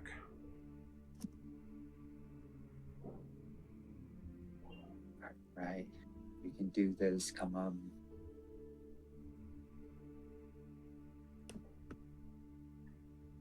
$18. Okay. Yeah. Pretty soon, within like moments after you like saying, "Yeah, maybe I can entice the whole group over," you hear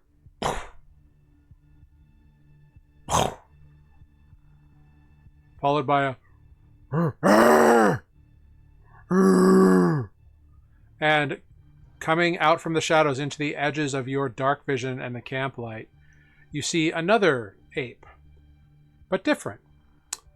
This ape is, at first you think it's like some kind of rhinoceros or something, but then you see that it's not a four-legged rhinoceros. That was one of its massive fists as it's into the light and then into the light. And soon, standing at the edge of the firelight is a 20-foot tall, like 8-foot around legs and like 12-foot wide shoulders, massive, giant-sized ape that is now familiar with those, locked into you and watching you. Make a wisdom saving throw for me, please. Not a shit your pants check. Wisdom saving throw. 16. Good. You are not horribly terrified of this creature outright. But you are very aware of it, and you know that it is watching you. And do you keep playing, or do you stop? I don't want to ruin the mood, so I'm going to try to keep playing. Okay. Really the string breaks and you could die. As you keep playing, it comes Guys, I'm really nervous. it comes closer and closer until it's about 20 feet away or so. And it's slowly approaching this whole time. The other, like, regular-sized ape is kind of looking over going, "Hur, hur," and the big one is, like, making grunting noises and, like, slowly making its way closer to you. It's about 25 feet away. Mm-hmm. Do you change anything? No, if everyone's having a great time, I'm having a great time. We're playing the same Yeah, you can song. see, like, this thing has, like, a mouth that could easily, like, bite any one of you or your companions in half. Big, like, incisors and, like, a fist that could easily, like, grab one of you and, like, pick you up. It is giant-sized. It is humongous, this thing. And it, as long as you keep playing, it comes closer and closer. As it comes within 15 feet of you, kind of right behind the other ape, go ahead, make another performance check. But, well, first make a wisdom saving throw again, as now this creature is, like, even closer. Like, this creature is possibly within arm's reach now. It's got long arms. Okay. A 10. On a 10, I'm going to need you to make another performance check, but this time with disadvantage because now this thing is starting to get to you. It's starting to make you a little nervous. 17 is enough to keep going and, like, keep the attention neutral. And so you've been playing for like half an hour straight since this first ape appeared, and now this other one's here. I'm going to need you to make a Constitution check for me. Just to kind of keep up your energies.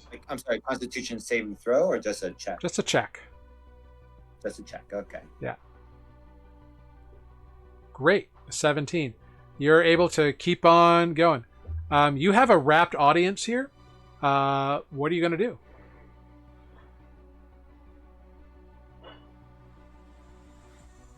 Now, I will say, here's the thing. You can keep playing all night, potentially. You'll just have to keep making checks. Sure. If you stop, you don't know what their reaction will be. But they're within 10, 15 feet of you. But you also know that if you don't go back to sleep, you will not gain a long rest. That is very, very true.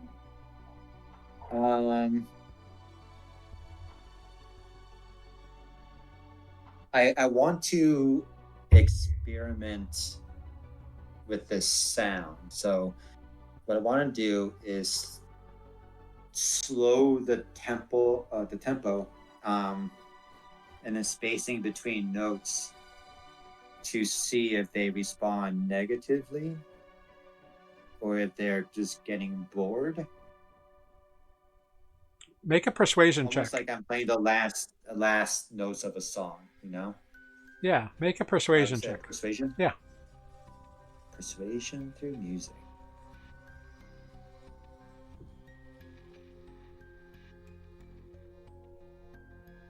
Six. Okay. You're still making notes, so you're still making music. They do kind of like edge closer, like they lean in for like the longer you go between notes, they like lean in a little bit more, like expecting you to make the sound.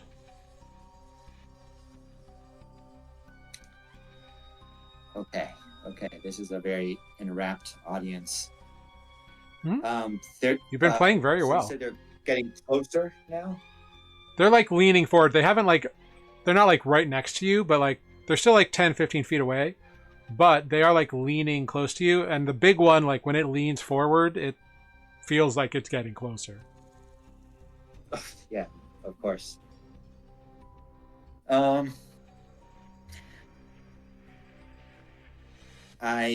know what? Let's do a little crowd work. I'm going to stand up. And I'm going to take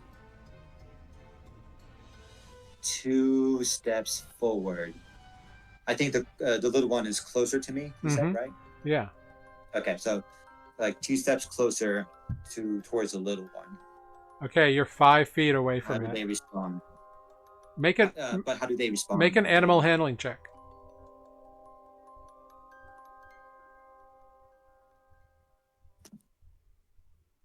Uh-oh. They immediately start growling. And they were fine when you were far away, but now that you've like come at them, they do not like it. What do you want to do? You're like you're within striking range of the small one, maybe even the large one right now. I am not hitting a potential feint. It was a misunderstanding. I took 2 steps forward, so I'm going to take 2 steps back now. Okay, make another animal handling check at disadvantage.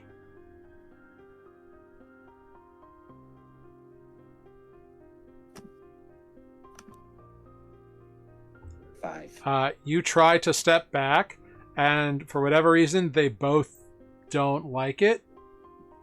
And they each swing at you. So I'm going to need you to roll initiative.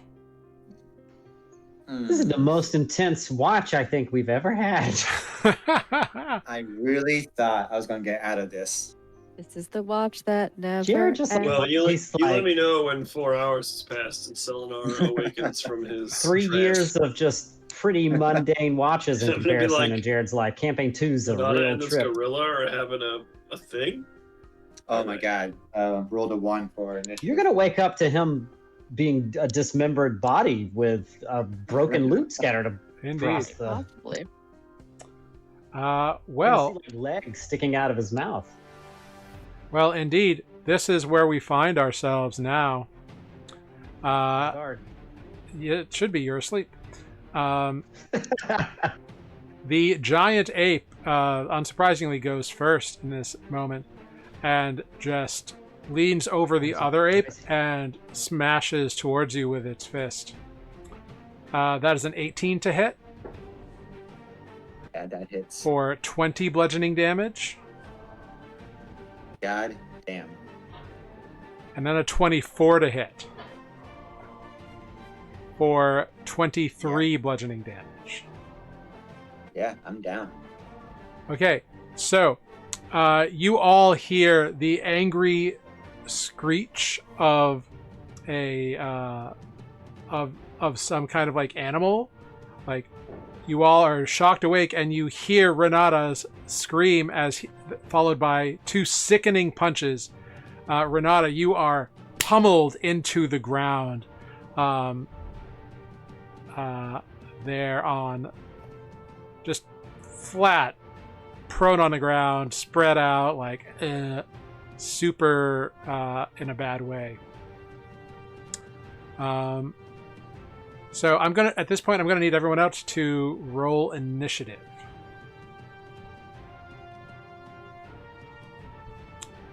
And we're gonna see what happens next.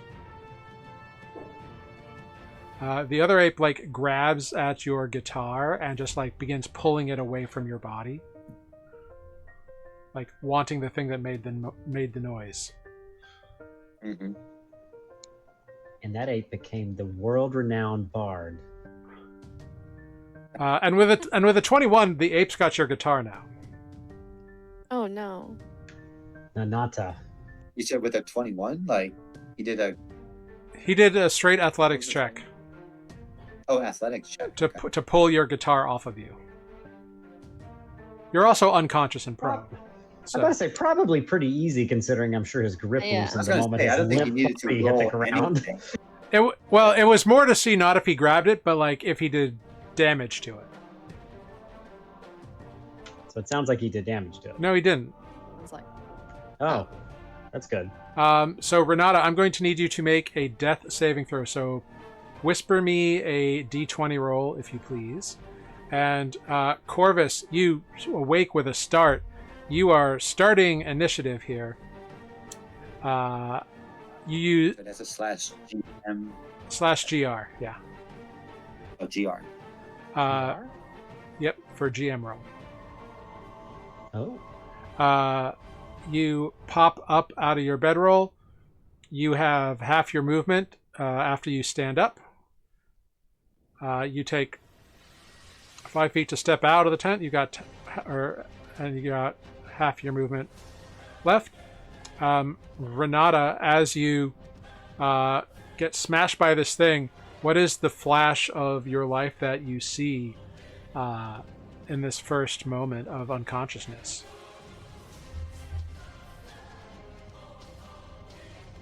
I think the first thought that crosses his mind as he slips away is just about what immediately happened, where he thinks himself, I probably should have went an octave lower, try to match their grunts. All right, so as you think this thought, as you fall back into unconsciousness, you remember the first time that you hit like a low octave on like a vocal piece or an instrument, and are surprised at how soothing it was. Corvus, you have awoken. You have taken 5. You have half your movement. Step 5 feet out, so you have half your movement minus 5 feet, and you can see Renata splayed out on the ground, and these 2 massive apes not far away. Well, 1 massive ape and 1 regular ape. Yeah. Oh, I should transfer to the map. There we go. Haha. Corvus. So yes, you see, Like, maybe if we... this ape is holding a familiar-looking guitar in its hand, and this one has blood dripping off of its fist. This massive one that appears to be Renata's. I gathered that it was his blood. Nobody else seems to be bleeding in this moment. Fair enough. Ozo is on deck. I don't want to piss off the big one. You know what? I think gut reaction, seeing Renata's prized and famed instrument in the hands of an ape, and considering what I had done the night before, tarnishing our relationship, I'm going to shoot that ape in the face. Okay, make an attack roll. Short bow, because I'm running out of bolts. Yeah. 24 will hit. I don't get sneak attack though. Damn it. You do not. You're unconscious. But 8 piercing damage is hearty indeed. You know, if I had thought about that though, because I only have 5 feet of movement left. I didn't use steady aim though, because I didn't want to be trapped there. But I can't go far, can I? Only have 5 feet? Is that what you said? You used 5 feet, so half your movement minus 5 is what you have remaining. Gotcha. So I have 15 feet left. Okay, got it. Yeah. Short bow has a long range. I'm just gonna back up 5, 10, 15. I really can't go far. I can go back here. Okay. You... Bonus action. I could dash though, huh? You know what? Fuck it. I'm gonna get back. I'm gonna try to go behind the tent and hide. So I would be a 5, 15 would be here instead of there, I guess. And I don't think this is gonna work, but here we go. It's dark. Yeah, go ahead. Make a stealth check. Ugh, yeah, not dark enough. There's a fire. Silly. Yeah, there is a fire, and you're not like super that hidden. But you try, and who knows what their passives are? So who knows? That extra 5 feet wasn't really that far away anyway. But you definitely shot the one. Next up, Ozo. Same thing. You awaken, half your movement to stand up, 5 feet to move out of the tent. Sure. And this is what you see.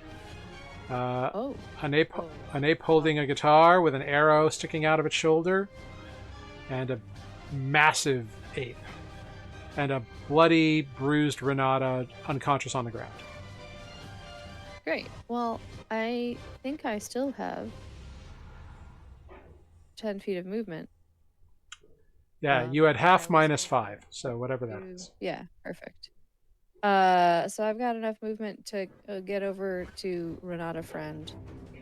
Actually, I can probably get to there. And what I'm going to do is I am going to first punch the gorilla. Apparently not. With a 9, it brings up Renata's guitar, and you like stop yourself from like smashing through Renata's guitar. Sounds about right. I'm gonna use flurry of blows so that I can punch at the ape one more time.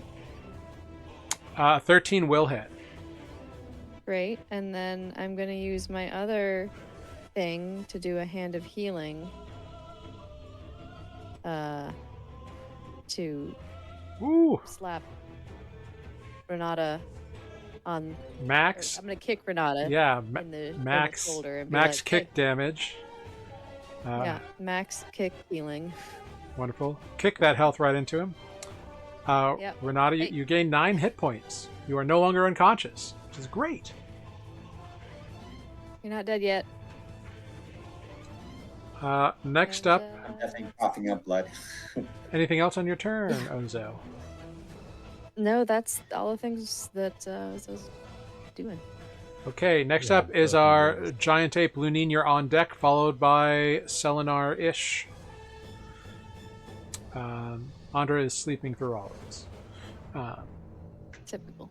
Reminds me of someone else we knew. The giant ape does not appreciate your activities, Ozo, and so smashes a fist towards you. That is a 19 to hit Yeah. for 24 bludgeoning damage. But what if Mhm. I do the thing? Where is it? Oh, I keep losing it. Oh, where is Deflect it? attack. Yes, there it is. I'm gonna roll a dice, and I Great. You reduce the damage it by 11, so that is 13 points of bludgeoning damage instead. Great. And it brings its other fist down after you like deflect the one and kind of like, and it smashes towards you with its second. That is a 12 to hit. Nope. Wonderful. Next up, Lunine. You are awoken. You grab your sword, stand up, use half your movement to get up and 5 feet to get out of the tent, and you step right into it, buddy. Ah, sweet. Alright. Bonus action. Summon my armor. It's seemingly out of nowhere. Bark and vines like wrap around you and ting, grant you your Fayish armor. Dope. And then I stab the little guy. Oh, the poor little guy. Go for it. Stab away. Well, he might try to run away and save his little friend. 13 A 13 does hit. for 6 stab. All right. You stab mightily. Non-lethal? Non-lethal. Okay, cool.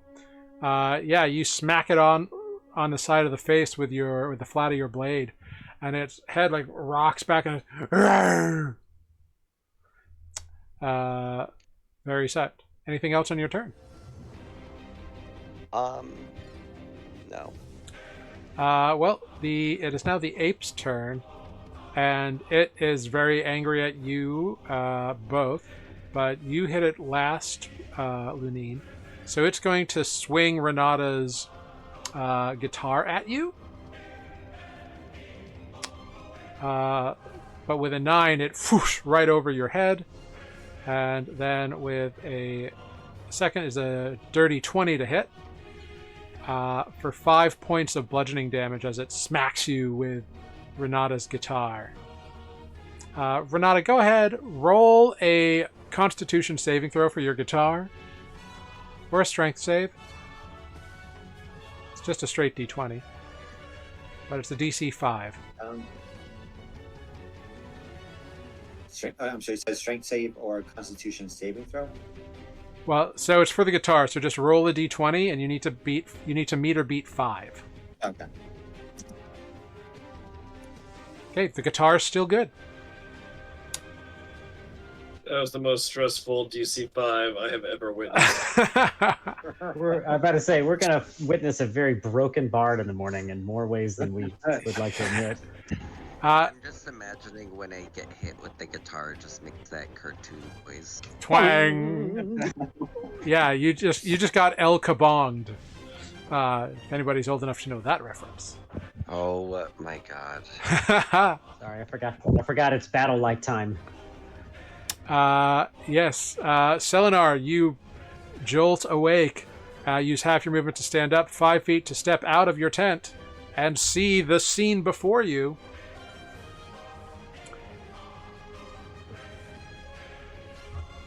Does anyone know ape? Big monkey. Mm-hmm. It is a massive giant ape. Oh, God. Oh, I think you would know it's not a monkey.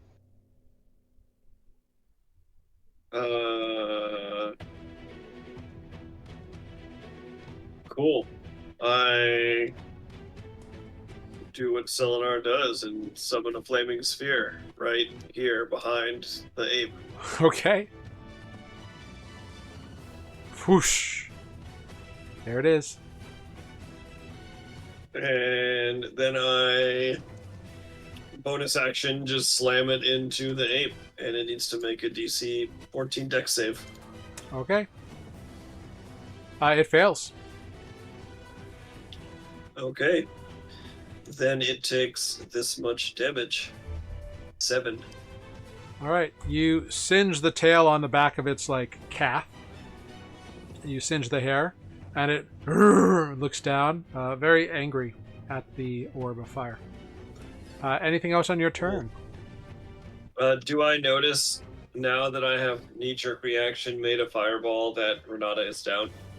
Yeah, you can see that Renata is prone on the ground. He does seem to be breathing, and his eyes are open. And it looks like there are the residuals of healing energy kind of closing a couple of the wounds. Okay, cool. Maybe I'll do something about that next turn, but that's it for this turn. All right. Renata, we're over to you. You are prone on the ground, very sore, but alive. I get up very angrily, and I see that this ape has my guitar, so I will use True Strike with my rapier and attack it. All right. Make your attack. A 12? A 12 just hits. So you... Actually, I forgot, because it's True Strike, so there's a +1, so 13. 13 will hit, yep. So you twang, pull out your rapier, and stab towards the ape. Yeah. Does it add any more damage or anything, or is it just the 6? Yeah, +1, so it'll be 7. You stand up. What do you say as you stab the ape through the heart?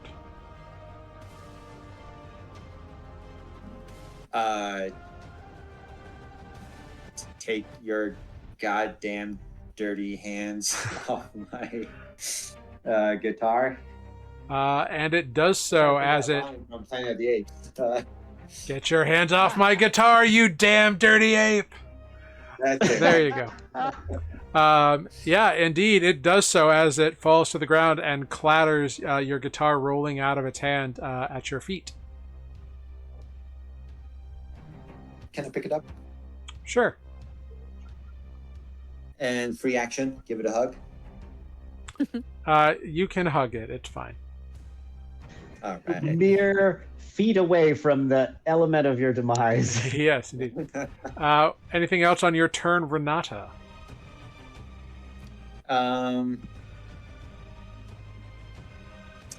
Yes. Bonus action. Inspiration to Lunine, Ozo, and I guess myself, since I'm right up there right now. With All right, it. so the three of you gain those temporary hit points, and you can use your reaction to move without provoking opportunity attacks if you desire. Which I'm going to do. Everyone gets 2 temporary hit points. All right. So you scamper out. You're like, "Don't hit me, you big ape!" And you get out of there. That brings us to Corvus. From the not quite darkness of his terrible hiding spot comes an arrow. Make your attack. 21. 21 Okay. hits. Yeah. This time with sneak attack.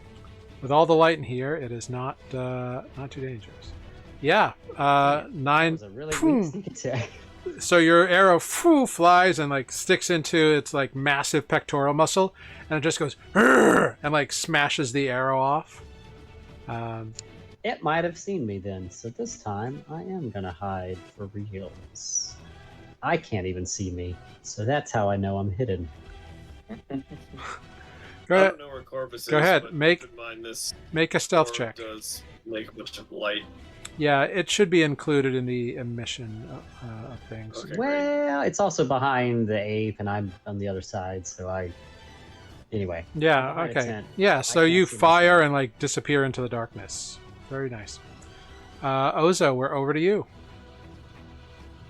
Okay, I will move to Lunine, we're the on large deckish. ape and say, "Please go away," and punch it. Okay, punch away. 19. 19 hits.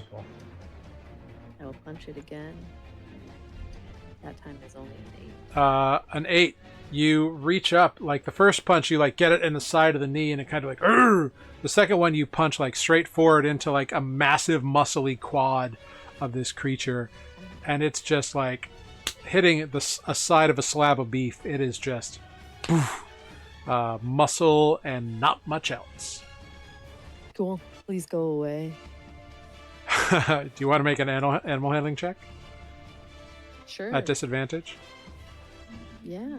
Go for it. 12.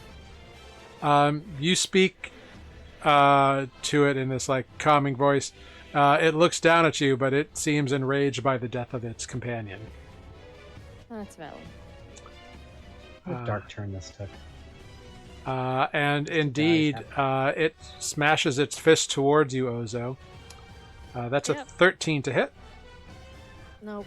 and then a 16 to hit. Yep. That will be 20 bludgeoning damage. I'm gonna use my roly thing and deflect 8 of those. All right, you deflect once again, taking only 12 bludgeoning damage instead. Great. And it like smashes towards you, like beating you with its fist, and then very scary thing. Lunine, we're over to you. Selenar, you're on deck. Alright.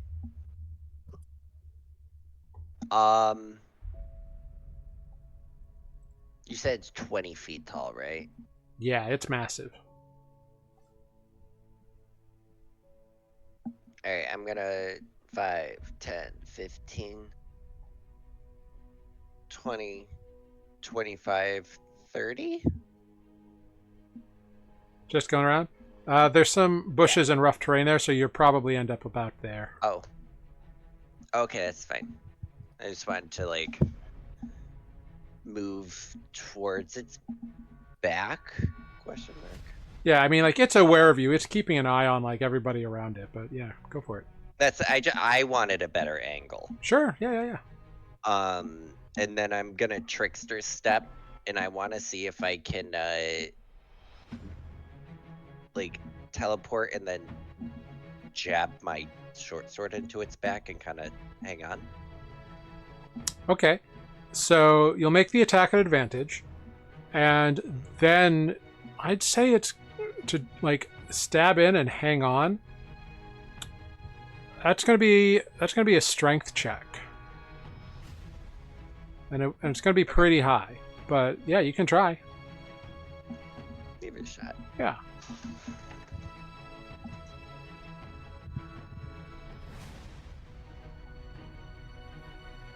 Go ahead, make your attack Okay, so roll. 26 for attack. Absolutely hits. 10 stab, Definitely. and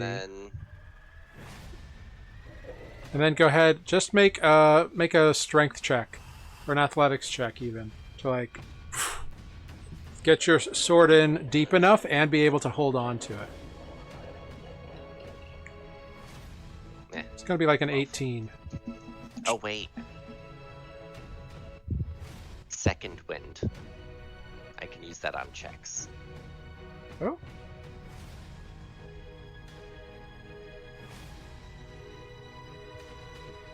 Nope, 17. Ah, one shy. You stab in for 10 points of damage, and you're like, haha, and then you kind of fall back onto the ground. I'm gonna say you fall, like you teleport onto the back, so you like fall right there. Not next. Maybe 10. Roll a d20 on a, and you tell me odds or Can I do evens. an acrobatics? Oh. Yeah, you just tell me odds or evens. Oh. Whether you land into a ball Evens. of fire. Okay. Go ahead, roll.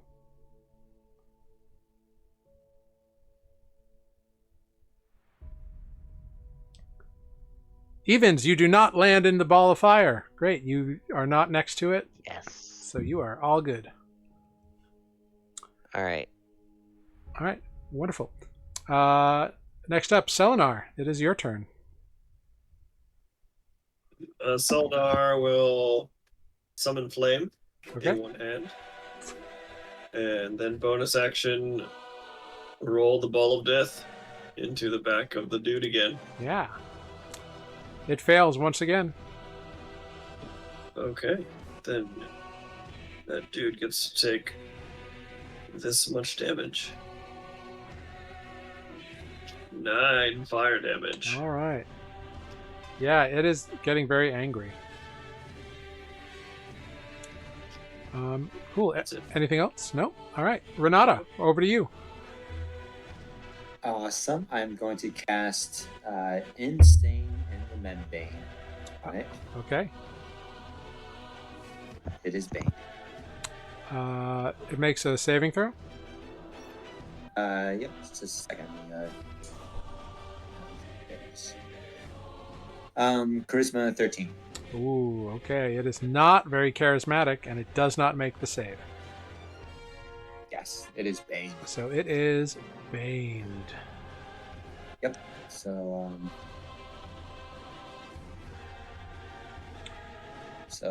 attack rolls, saving throw. It has to reduce 1d4 Mm-hmm. on that.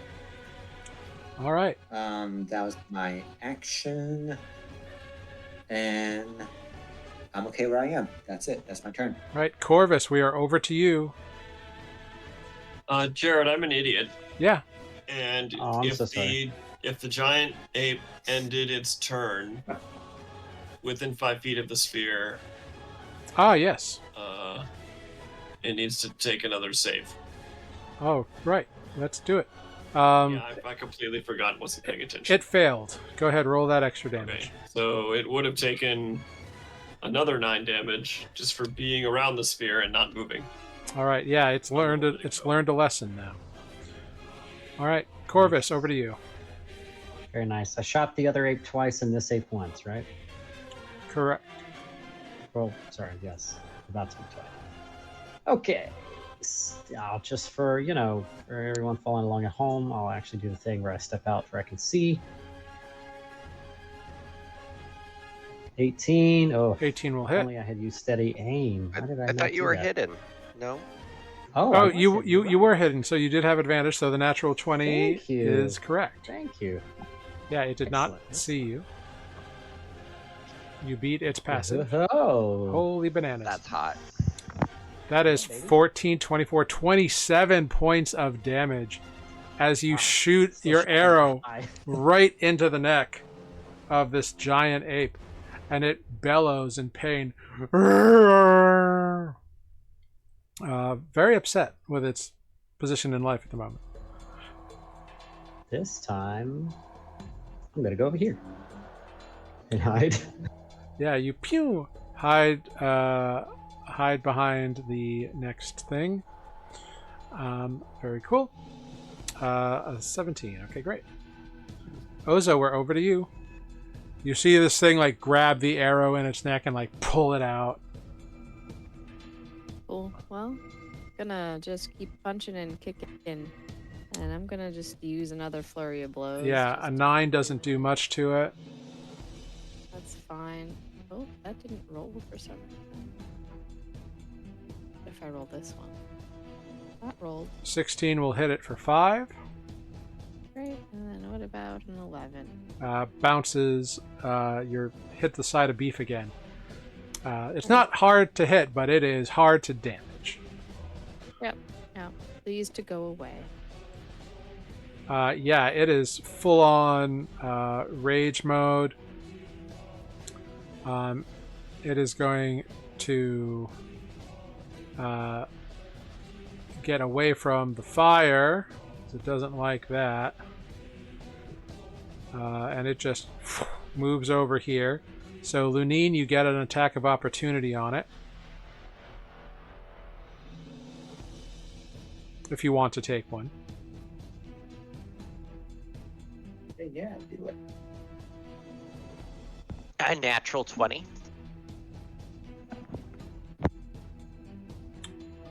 Do you have advantage for some 'Cause reason? I have Oh, the you have the Vex Vex property. property. That's right. That's right. Yep. Yeah. Natural 20 hits. Roll that beautiful damage. I'm gonna go for its Right. ankle. Yeah. Go deep. So I can't see. Oh, there 15. it is. 9 plus 6. And I'm gonna throw in a Siren Strike. Okay. Spend that Fey die. That's my last one. Ugh. For 5 Hey, damage. guys. All right. That's 20 total. Nice. It I is. didn't quite catch up it with is- Corvus. It is now bloodied.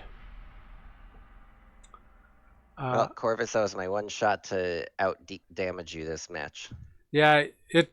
As you stab it, as it moves away, it's like, "Arr!" And it whirls and swings a fist towards Ozo. That is a 28 to hit for 22 bludgeoning damage. Oh, actually, wait. I forgot to roll the d4. Oh, It okay. is a 24 to hit. That's fine. I'm gonna use my reaction to reduce that damage by some. You reduce it by half. You reduce 11 down to 11. That's great. And it swings its fist at you once again. Minus a d4. That is a 24 to hit for 30 bludgeoning damage. Great. Ozo's out. You watch as this thing pummels Ozo into the ground. And then like raises its fist like "Arr!" Being very angry at the world. Lunine, we're back to you.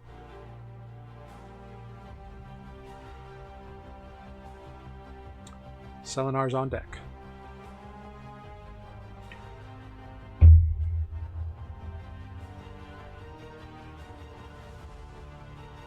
Lunine? Oh, sorry, I was speaking. Uh, I use my bonus action to regain 1 wild die, because I forgot. okay. Do we have flanking? No, flanking is not a thing. Okay. Too many other things grant advantage and that kind of stuff, so flanking is like not a Oh, thing right. anymore. Oh, I already have advantage. What am I talking about? Such as your Vex property. Jesus. Right. Wait, is why it did Lunine roll again? Did I miss a round? 3 die. What is this? We had something in my rules notes to remember. Flanking +2 bonus unless creature has something to prevent that. No flanking in 5e. Yeah, that Any advantage. yeah, that was in when we started the campaign. We've now switched to the 2024 rules. Okay. Got it. Oh yeah, we did skip Corvus. He just went back to me again. If Lunine's gone twice in the time it took. No, me- Lunine took a reaction on the giant ape's turn. Yeah. Oh, you almost got a lot of damage on reaction. Good for you. Oh right. Shit. I'm the high one and not you guys. Damn it, Matt. All right. What was I doing? Oh, I stabbed at it. Yeah, And I rolled 3 die. an 18 will hit. I think the 19 is erroneous. It just like threw 3 down and I got really confused. Yeah, I don't know why What that does that happened. mean? I don't know. For 7 points of damage, stabbing at it in the middle of of the mid thigh, stabbing away. Mm-hmm. I'm trying to give it a Charlie horse. Anything else? Nope. All right, Selenar, over to you. I shall roll the ball of death this way. Yeah, it will make that saving throw eventually. Hey, it succeeded this time. Good for it. Well, it still takes Did you apply Bane? Yeah. 3 or Oh, 4 I did not damage. apply Bane. Thank you for keeping me honest. It still succeeds. You rolled a 19 minus 2. Well, I I don't sorry, know if it I rounds tried. up or down, but it's either 3 or 4 damage. Yeah, it's 3 damage. Okay, and I will make a magic attack to throw fire at it with my produced flame. All right. Make that attack. Rolled poorly. yeah. A 10. You produce a little flame, fire it off, and it just kind of like fizzles in the air. It's a little damp tonight, and it just kind of like doesn't quite make it. Anything else? I shall try again soon. Nope, that's it. Okay, Renato, we're over to you. Okay, first I'm going to cast my last Mantle of Inspiration on myself, Lunine. And even though Ozo's down, can they still get the temporary hit point? Temporary hit points will have no effect on an unconscious creature. But will it be there when they wake up, or? I don't think so, but I'll check. Okay. Because if not Ozo, then I'll give it to Selenar. Great.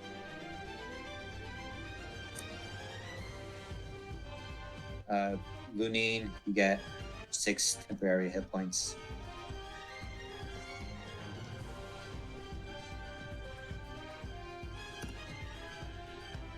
The hit points can stay there. They just don't restore them to consciousness. Okay, that's fine. So, I'll do that. Even though Ozo's down, I'll give some temp hit points for when they get back up. Great. So Ozo has 6 temporary hit points.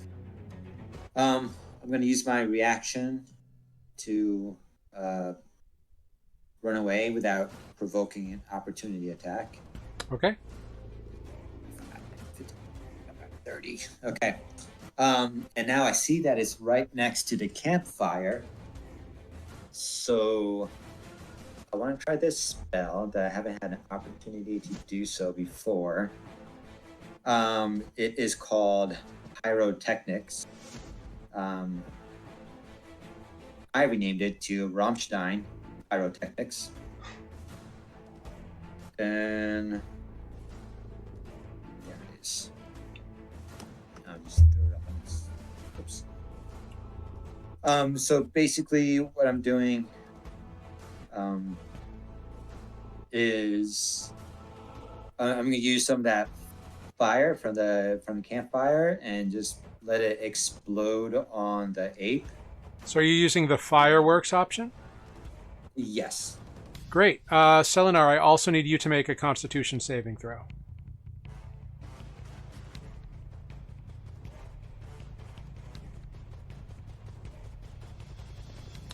The ape succeeds. With Bane as well? Yep, with Bane. Selenar, you also succeed. So neither of you are blinded, which is nice. Half nice. Anything else? That's my turn. Yeah, that's it. Okay. Corvus, we are now back to you at the top. Ah! I didn't hear the on deck, sorry. I think it's thick black smoke spreads out from the target in a 20-foot radius, so the area is heavily obscured for 1 minute. That's if I choose. No, that's a different effect. Oh, You okay. choose either Sorry, fireworks sorry, I or was- smoke. Okay, sorry, I was reading this spell for the first time. Yeah. No, you're good. Did since we're back to meat, did the ape take his move or burn? That has not come into play because he moved. Oh. He moved last turn because he learned that if I stay near the fire, I get hurt. Oh, and the balls. And the ball followed him on Selenar's turn. That's Just why to he keep took him- of much of my poke damage from a It's true. reaction. Sorry, I had to go get some cereal. I apologize. How dare you? I was listening, but apparently I wasn't listening. Anyway, I still got a short bow. I'm gonna step around this side of the tent just to keep them guessing. 21 will hit. And I was hidden. Yep. Yep, you were hidden from him. 19. Yeah. Very nice. Another arrow deep into its pec. Very angry.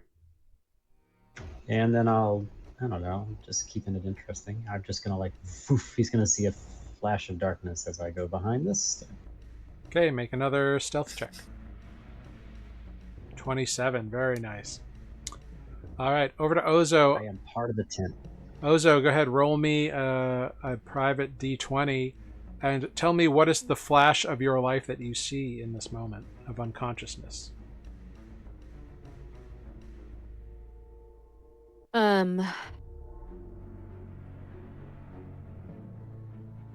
Rolling grasses. Yeah. Just a flash of a meadow. Yeah, you see this calm, serene meadow that you were so familiar with in your youth. Next up, we are over to the giant ape, who is very angry that it has been so hurted by the Lunine. He started it. He did. But he's an ape. He doesn't understand such concepts. So first attack is a 25 to hit for 17 bludgeoning damage.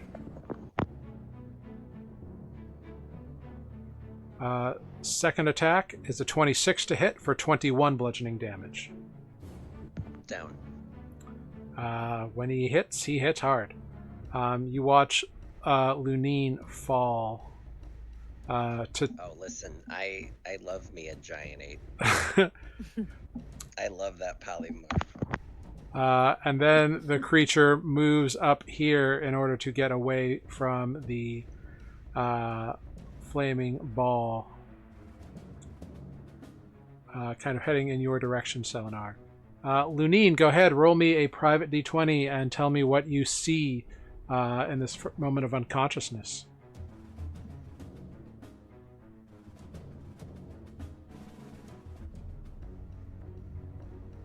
/GR. Oh, there we go. It was just laggy. Mhm.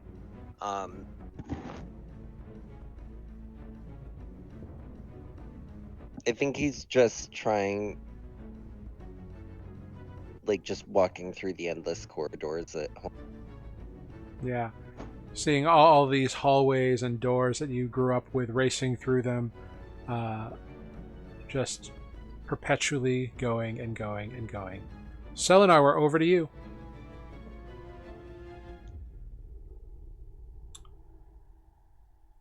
All right, Selenar, we're up to you now. Renata, you're on deck. You've seen two of your friends fall in rapid succession, and now the giant ape is after you, apparently. Yes, so I'm going to bonus action wheel the ball of death over here. Yeah. That fails again. Roll damage.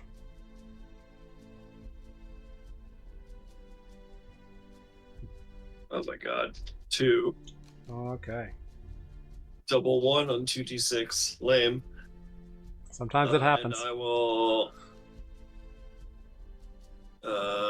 move, and I'm not attempting to provoke an attack of opportunity, so I'm trying to get a oh, there's a tent in the way, isn't there? Yeah. Is there any way I can move without provoking an attack of opportunity to either Ozo or Lunin? You are unsure. You don't know the reach of this thing. You know that it clobbered Renata from 10 feet away.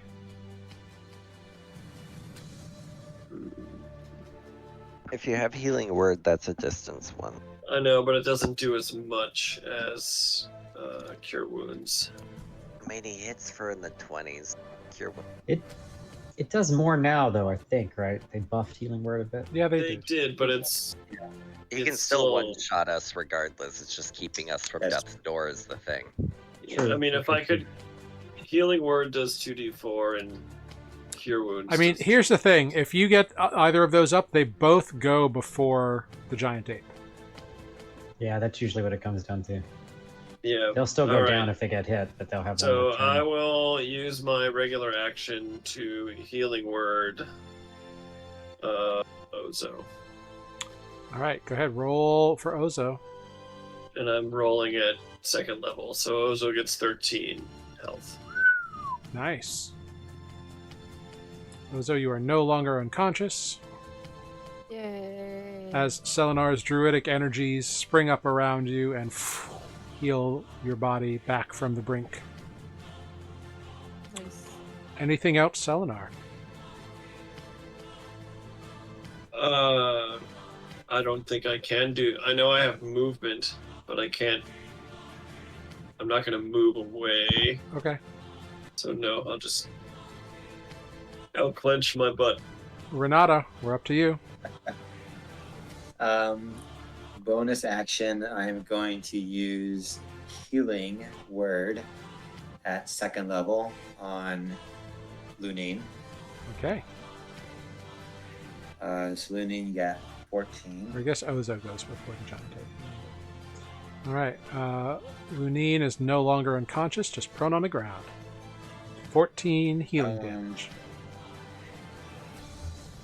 And I will now use. Can I do Eldritch Blast at it? Sure. Let's do it. Eldritch Blast. A 20 will hit for 8 30. points of force damage. Pwang! Blasting into the chest of this creature. It's looking rough. Anything else on your turn, Renata? I'm sorry. Let me just move up a little bit, and that will be my turn. All right. We are over to Corvus at the top of initiative. Oh my gosh, I'm missing my standbys. Short bow. I might not be saying Oh that. wait, I need to see him. What's up? Yep. Go for it. He said something. I don't know what it was, but I will find out on YouTube later. 25 will hit. Go ahead, roll damage. 15! Oh, another arrow deep into its, into the base of its collarbone. It is pouring blood out from your earlier wound, and now there's another one. It's like breathing heavy. It's very angry. Does it? I've been hiding, so I don't necessarily know who's gone down. Do I? But I only see Selenar and the ape, presumably. Yeah, the ape is so big you can't see what's behind it. I will stand and see if I can get the attention of this thing. Like, I'm not like yelling at it or anything, but I'm just gonna be like, I'm here now. I'm not hiding, basically. Okay. Can I do any other kind of bonus action that might be useful? It doesn't involve hiding. No, but I feel like it's gotten down to Selenar, so I think I need to give it another target. Okay. Next up, Ozo. You are no longer unconscious. You're just prone on the ground, so you can stand up for half your movement. I'm gonna stand. Yeah. Going to do 2 things. Yeah. And the first is punch. Go for it. Kidney punch. 21 hits for 7. Great. As you jump up and punch it right in the kidney. I can back of the knee, use I my guess. hand of harm. Have an extra 5 necrotic. You punch it in the back of the knee. Hand of harm, those necrotic energies fusing up, and Selenar, you see this angry, rageful creature's jaw go slack as it begins to topple over. I'm going to roll to see which way it falls in this moment. On the fire. On the fire. Ozo completely. Oh god. Yeah, so we're going to roll a d8. I hope it falls onto the ball of fire. That would be my favorite bonus direction. action still to do my speedy recovery. You can. I'm also going to need Ozo to make a dexterity saving throw. Yeah. As the creature falls right over here, crushing the tent. Oh no! And with a natural 20, Ozo deftly scampers out of the way. The tent is crushed under the massive form of this giant ape, but it is dead. So good job. That's a thing that happened. Damn. Where are you gonna sleep tonight, Renata? The second I'm just kidding. I don't say that. The second that it falls over, I I know we're out of initiative now, but I would come over and heal Lunine so he doesn't fucking die. And he gets 15 health. Yeah. Thank you. That's a good point. I've got it. There was a chance that it could have fallen straight up and crushed Andra in the tent. Oh! Because Andra's in this tent. I was like, I came out of this one. That's all I know. I love Dear Sarah, I know you're running Spotlight right now. Roll a new character. Died. XOXOXO. I They love weren't how in both combat. They characters. slept through combat, and that is why they And died. then they died. Yeah, that's on par though. For Sarah's characters, it is. Well done, everyone. You have defeated a giant ape. The sad part is this means that you have to start your long rest all over again. Yeah, that tracks. So can we move this ape? My shit's under it. If we all push together. Stand back. maybe. I Do you have a thunder moved wave? to this square where Ozo once was, and I thunder wave the dead body. Yeah. Okay. And yes, I will use a spell slot to do it. Okay. Oh my god. Now this is interesting because it is no longer a creature. It's now just a thing. Well, to be fair, it says I push unsecured objects There you 10 go. feet away It's from me. unsecured. Okay. Then, yeah, you cast Thunderwave, and the ape shifts 10 feet this way. In the meantime, does it The fire do any kind crushes. of gory bodily damage to it? Sure, it tears As open parts of I it. literally put my hand on the side of its abdomen and thunderwave it at point blank range. Yeah, it Oh my god. caves in the ribs a little bit, and you see the side of the abdomen is now much more concave. It's a little It's gross. still a solid sheet of muscle, but in pushing it over, it also smothers the campfire. The fire. Yep. So the We can get campfire. one of those. We could have pushed them south. I was about to say you push them 10 feet over on top of Andra's tent. Well, that was also my tent, so no. I don't really know what tents are. I just see nothing. I Here. don't know what tents are. Yep, you're in the dark. Okay. Look how fast I am. So you're able to salvage everything except the tent. Everything that's was in the tent. Your gear is still fine, but the tent is demolished.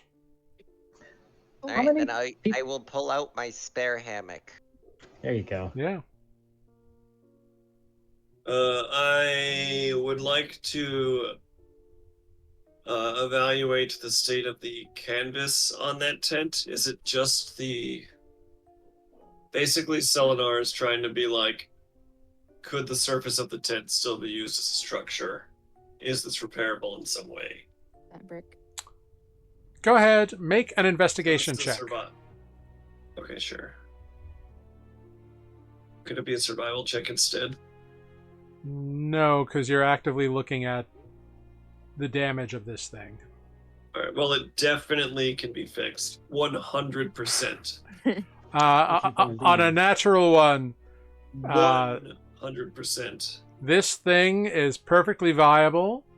No downsides. It's fine as it is right now. Like, you just need to be a little gentle with it. It'll be fine. I mean, I think if you were to just crawl under it, it still seems like it would protect you from any rain. Yeah, it's become a sleeping bag, so it's transcended tent. Lunin tosses the sheet over the top of his hammock and then crawls into the hammock and thus is... Okay. There you go. All right. And then you hear thunder on the horizon as the storm rolls in. Yeah, nobody's getting a long rest tonight. We just woke the jungle up. So indeed, you must restart your long rest attempt here in the jungles on the island with Shorebank. And so we will end our session of Nuuli Forged there this evening with you at the start of a long rest, at the restarting of a long rest. Well done, everybody. Good work tonight. We're not actually dead. No. Some of you went unconscious for a moment, but none of you died. Yep. Purvis will take first watch again. There was a very real possibility that, like, that creature could have one-hit some of you. Yeah. I was definitely slightly worried when everyone else was down and he came for me. I'm like, cool. And honestly, it's good that you all, like, started going, because if it had had time, it would have done that, like, ape thing of, like, ba-dum, like, making sure the snake is dead.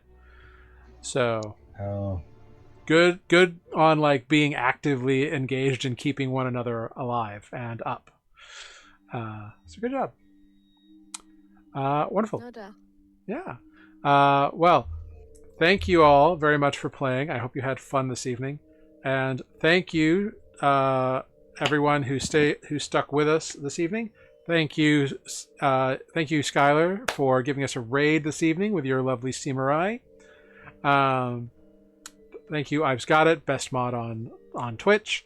Thank you, Infinite, and thank you, Taco Sen Mashu, for sticking around for a while and leaving us up and running, giving us those views.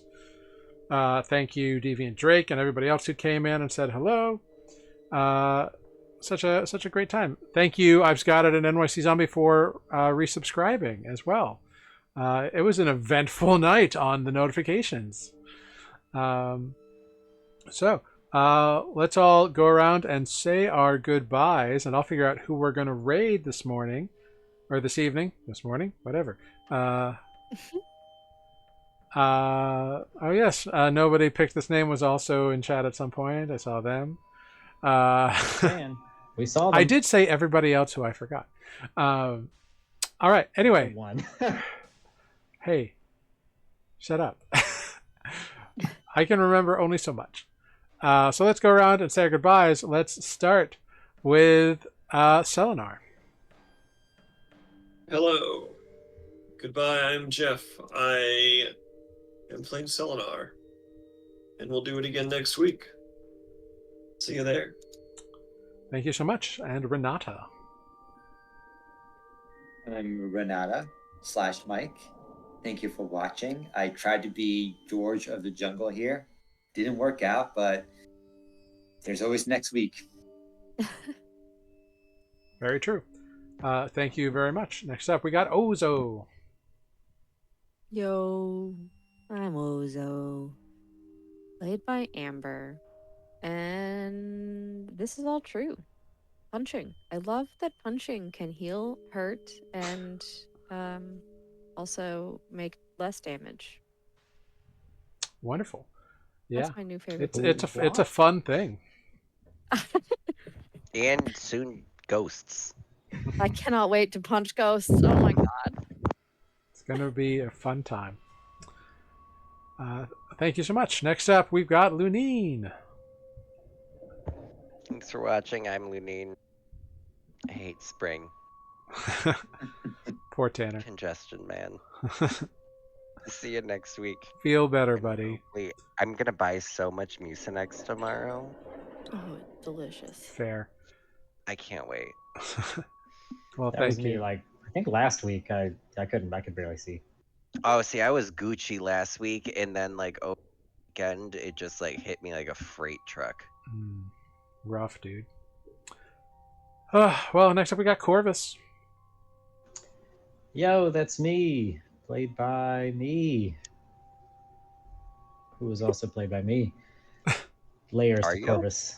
Yeah, Or you'll is it find three out. Don't kobolds in worry. a trench coat? Secrets are coming out, starting with Renata. Oh yeah, Corvus lost a friend tonight, possibly. Very big night for him. So one step forward, two steps back.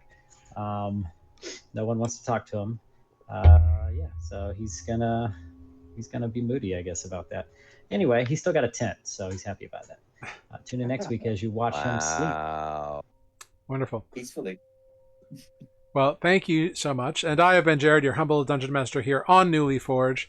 We're going to raid Kiki Clown Menace this night. They're playing some D&D, so make sure you hop in this raid. Let them know that they've been newly raided. And, of course, you can follow us on Blue Sky, Instagram. You can watch our old stuff on YouTube. Every Monday, the latest video goes up there. So check that out. You can also find all of our older stuff, including our little Lego one-shot with Yo Skylar Seymour. So make sure to check all that out now. And we will see you next week, hopefully without any issues. But we'll let you know on socials if there's anything that comes up. Thank you all so much for being here. Have a wonderful evening. And don't be a dick. Just be nice to people. Embrace good and make the world better. Because it's shitty. But thank you all so much for being here. Have a wonderful week. And we'll see you next Tuesday. Goodbye, everyone. Bye. Hop in this raid.